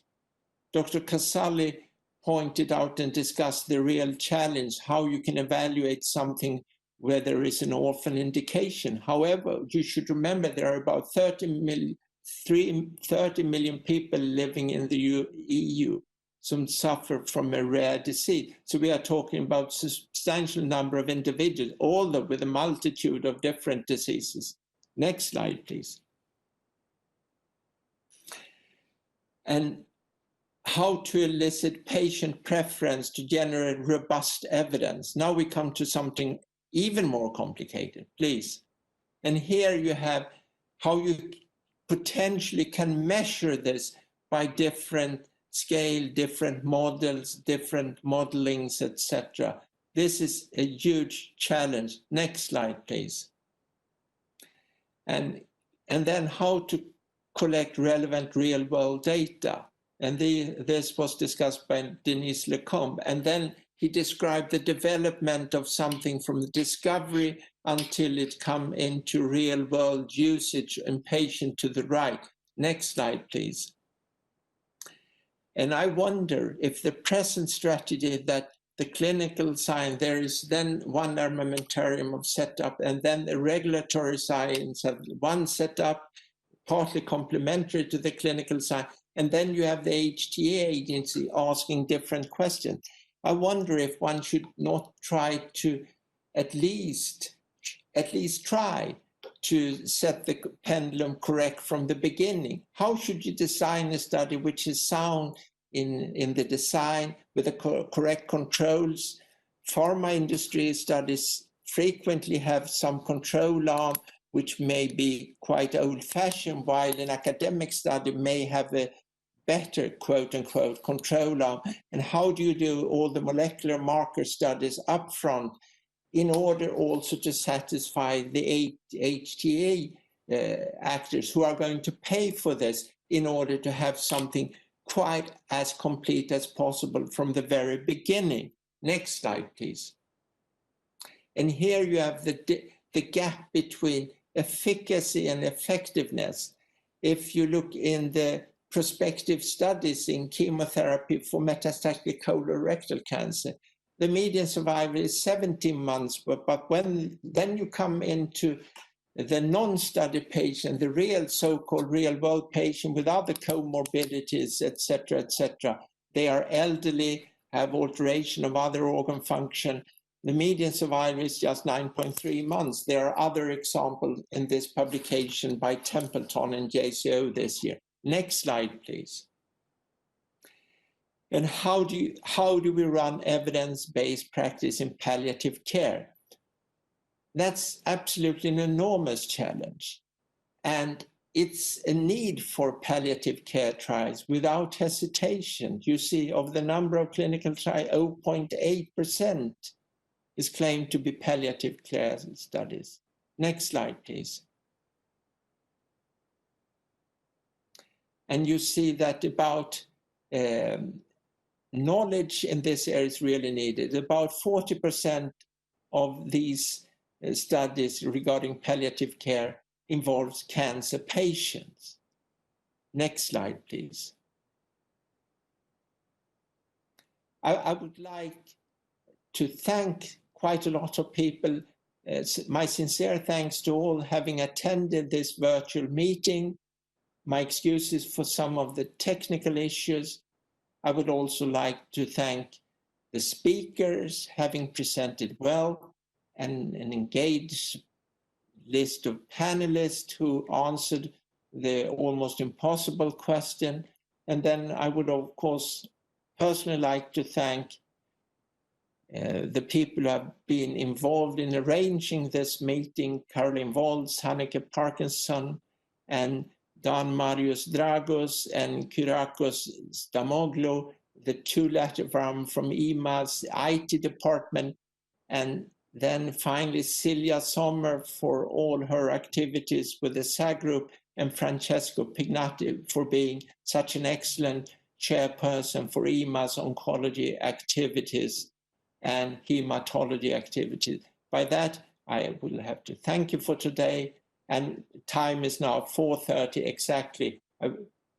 Have a nice weekend in due time. Thank you very much to all of you.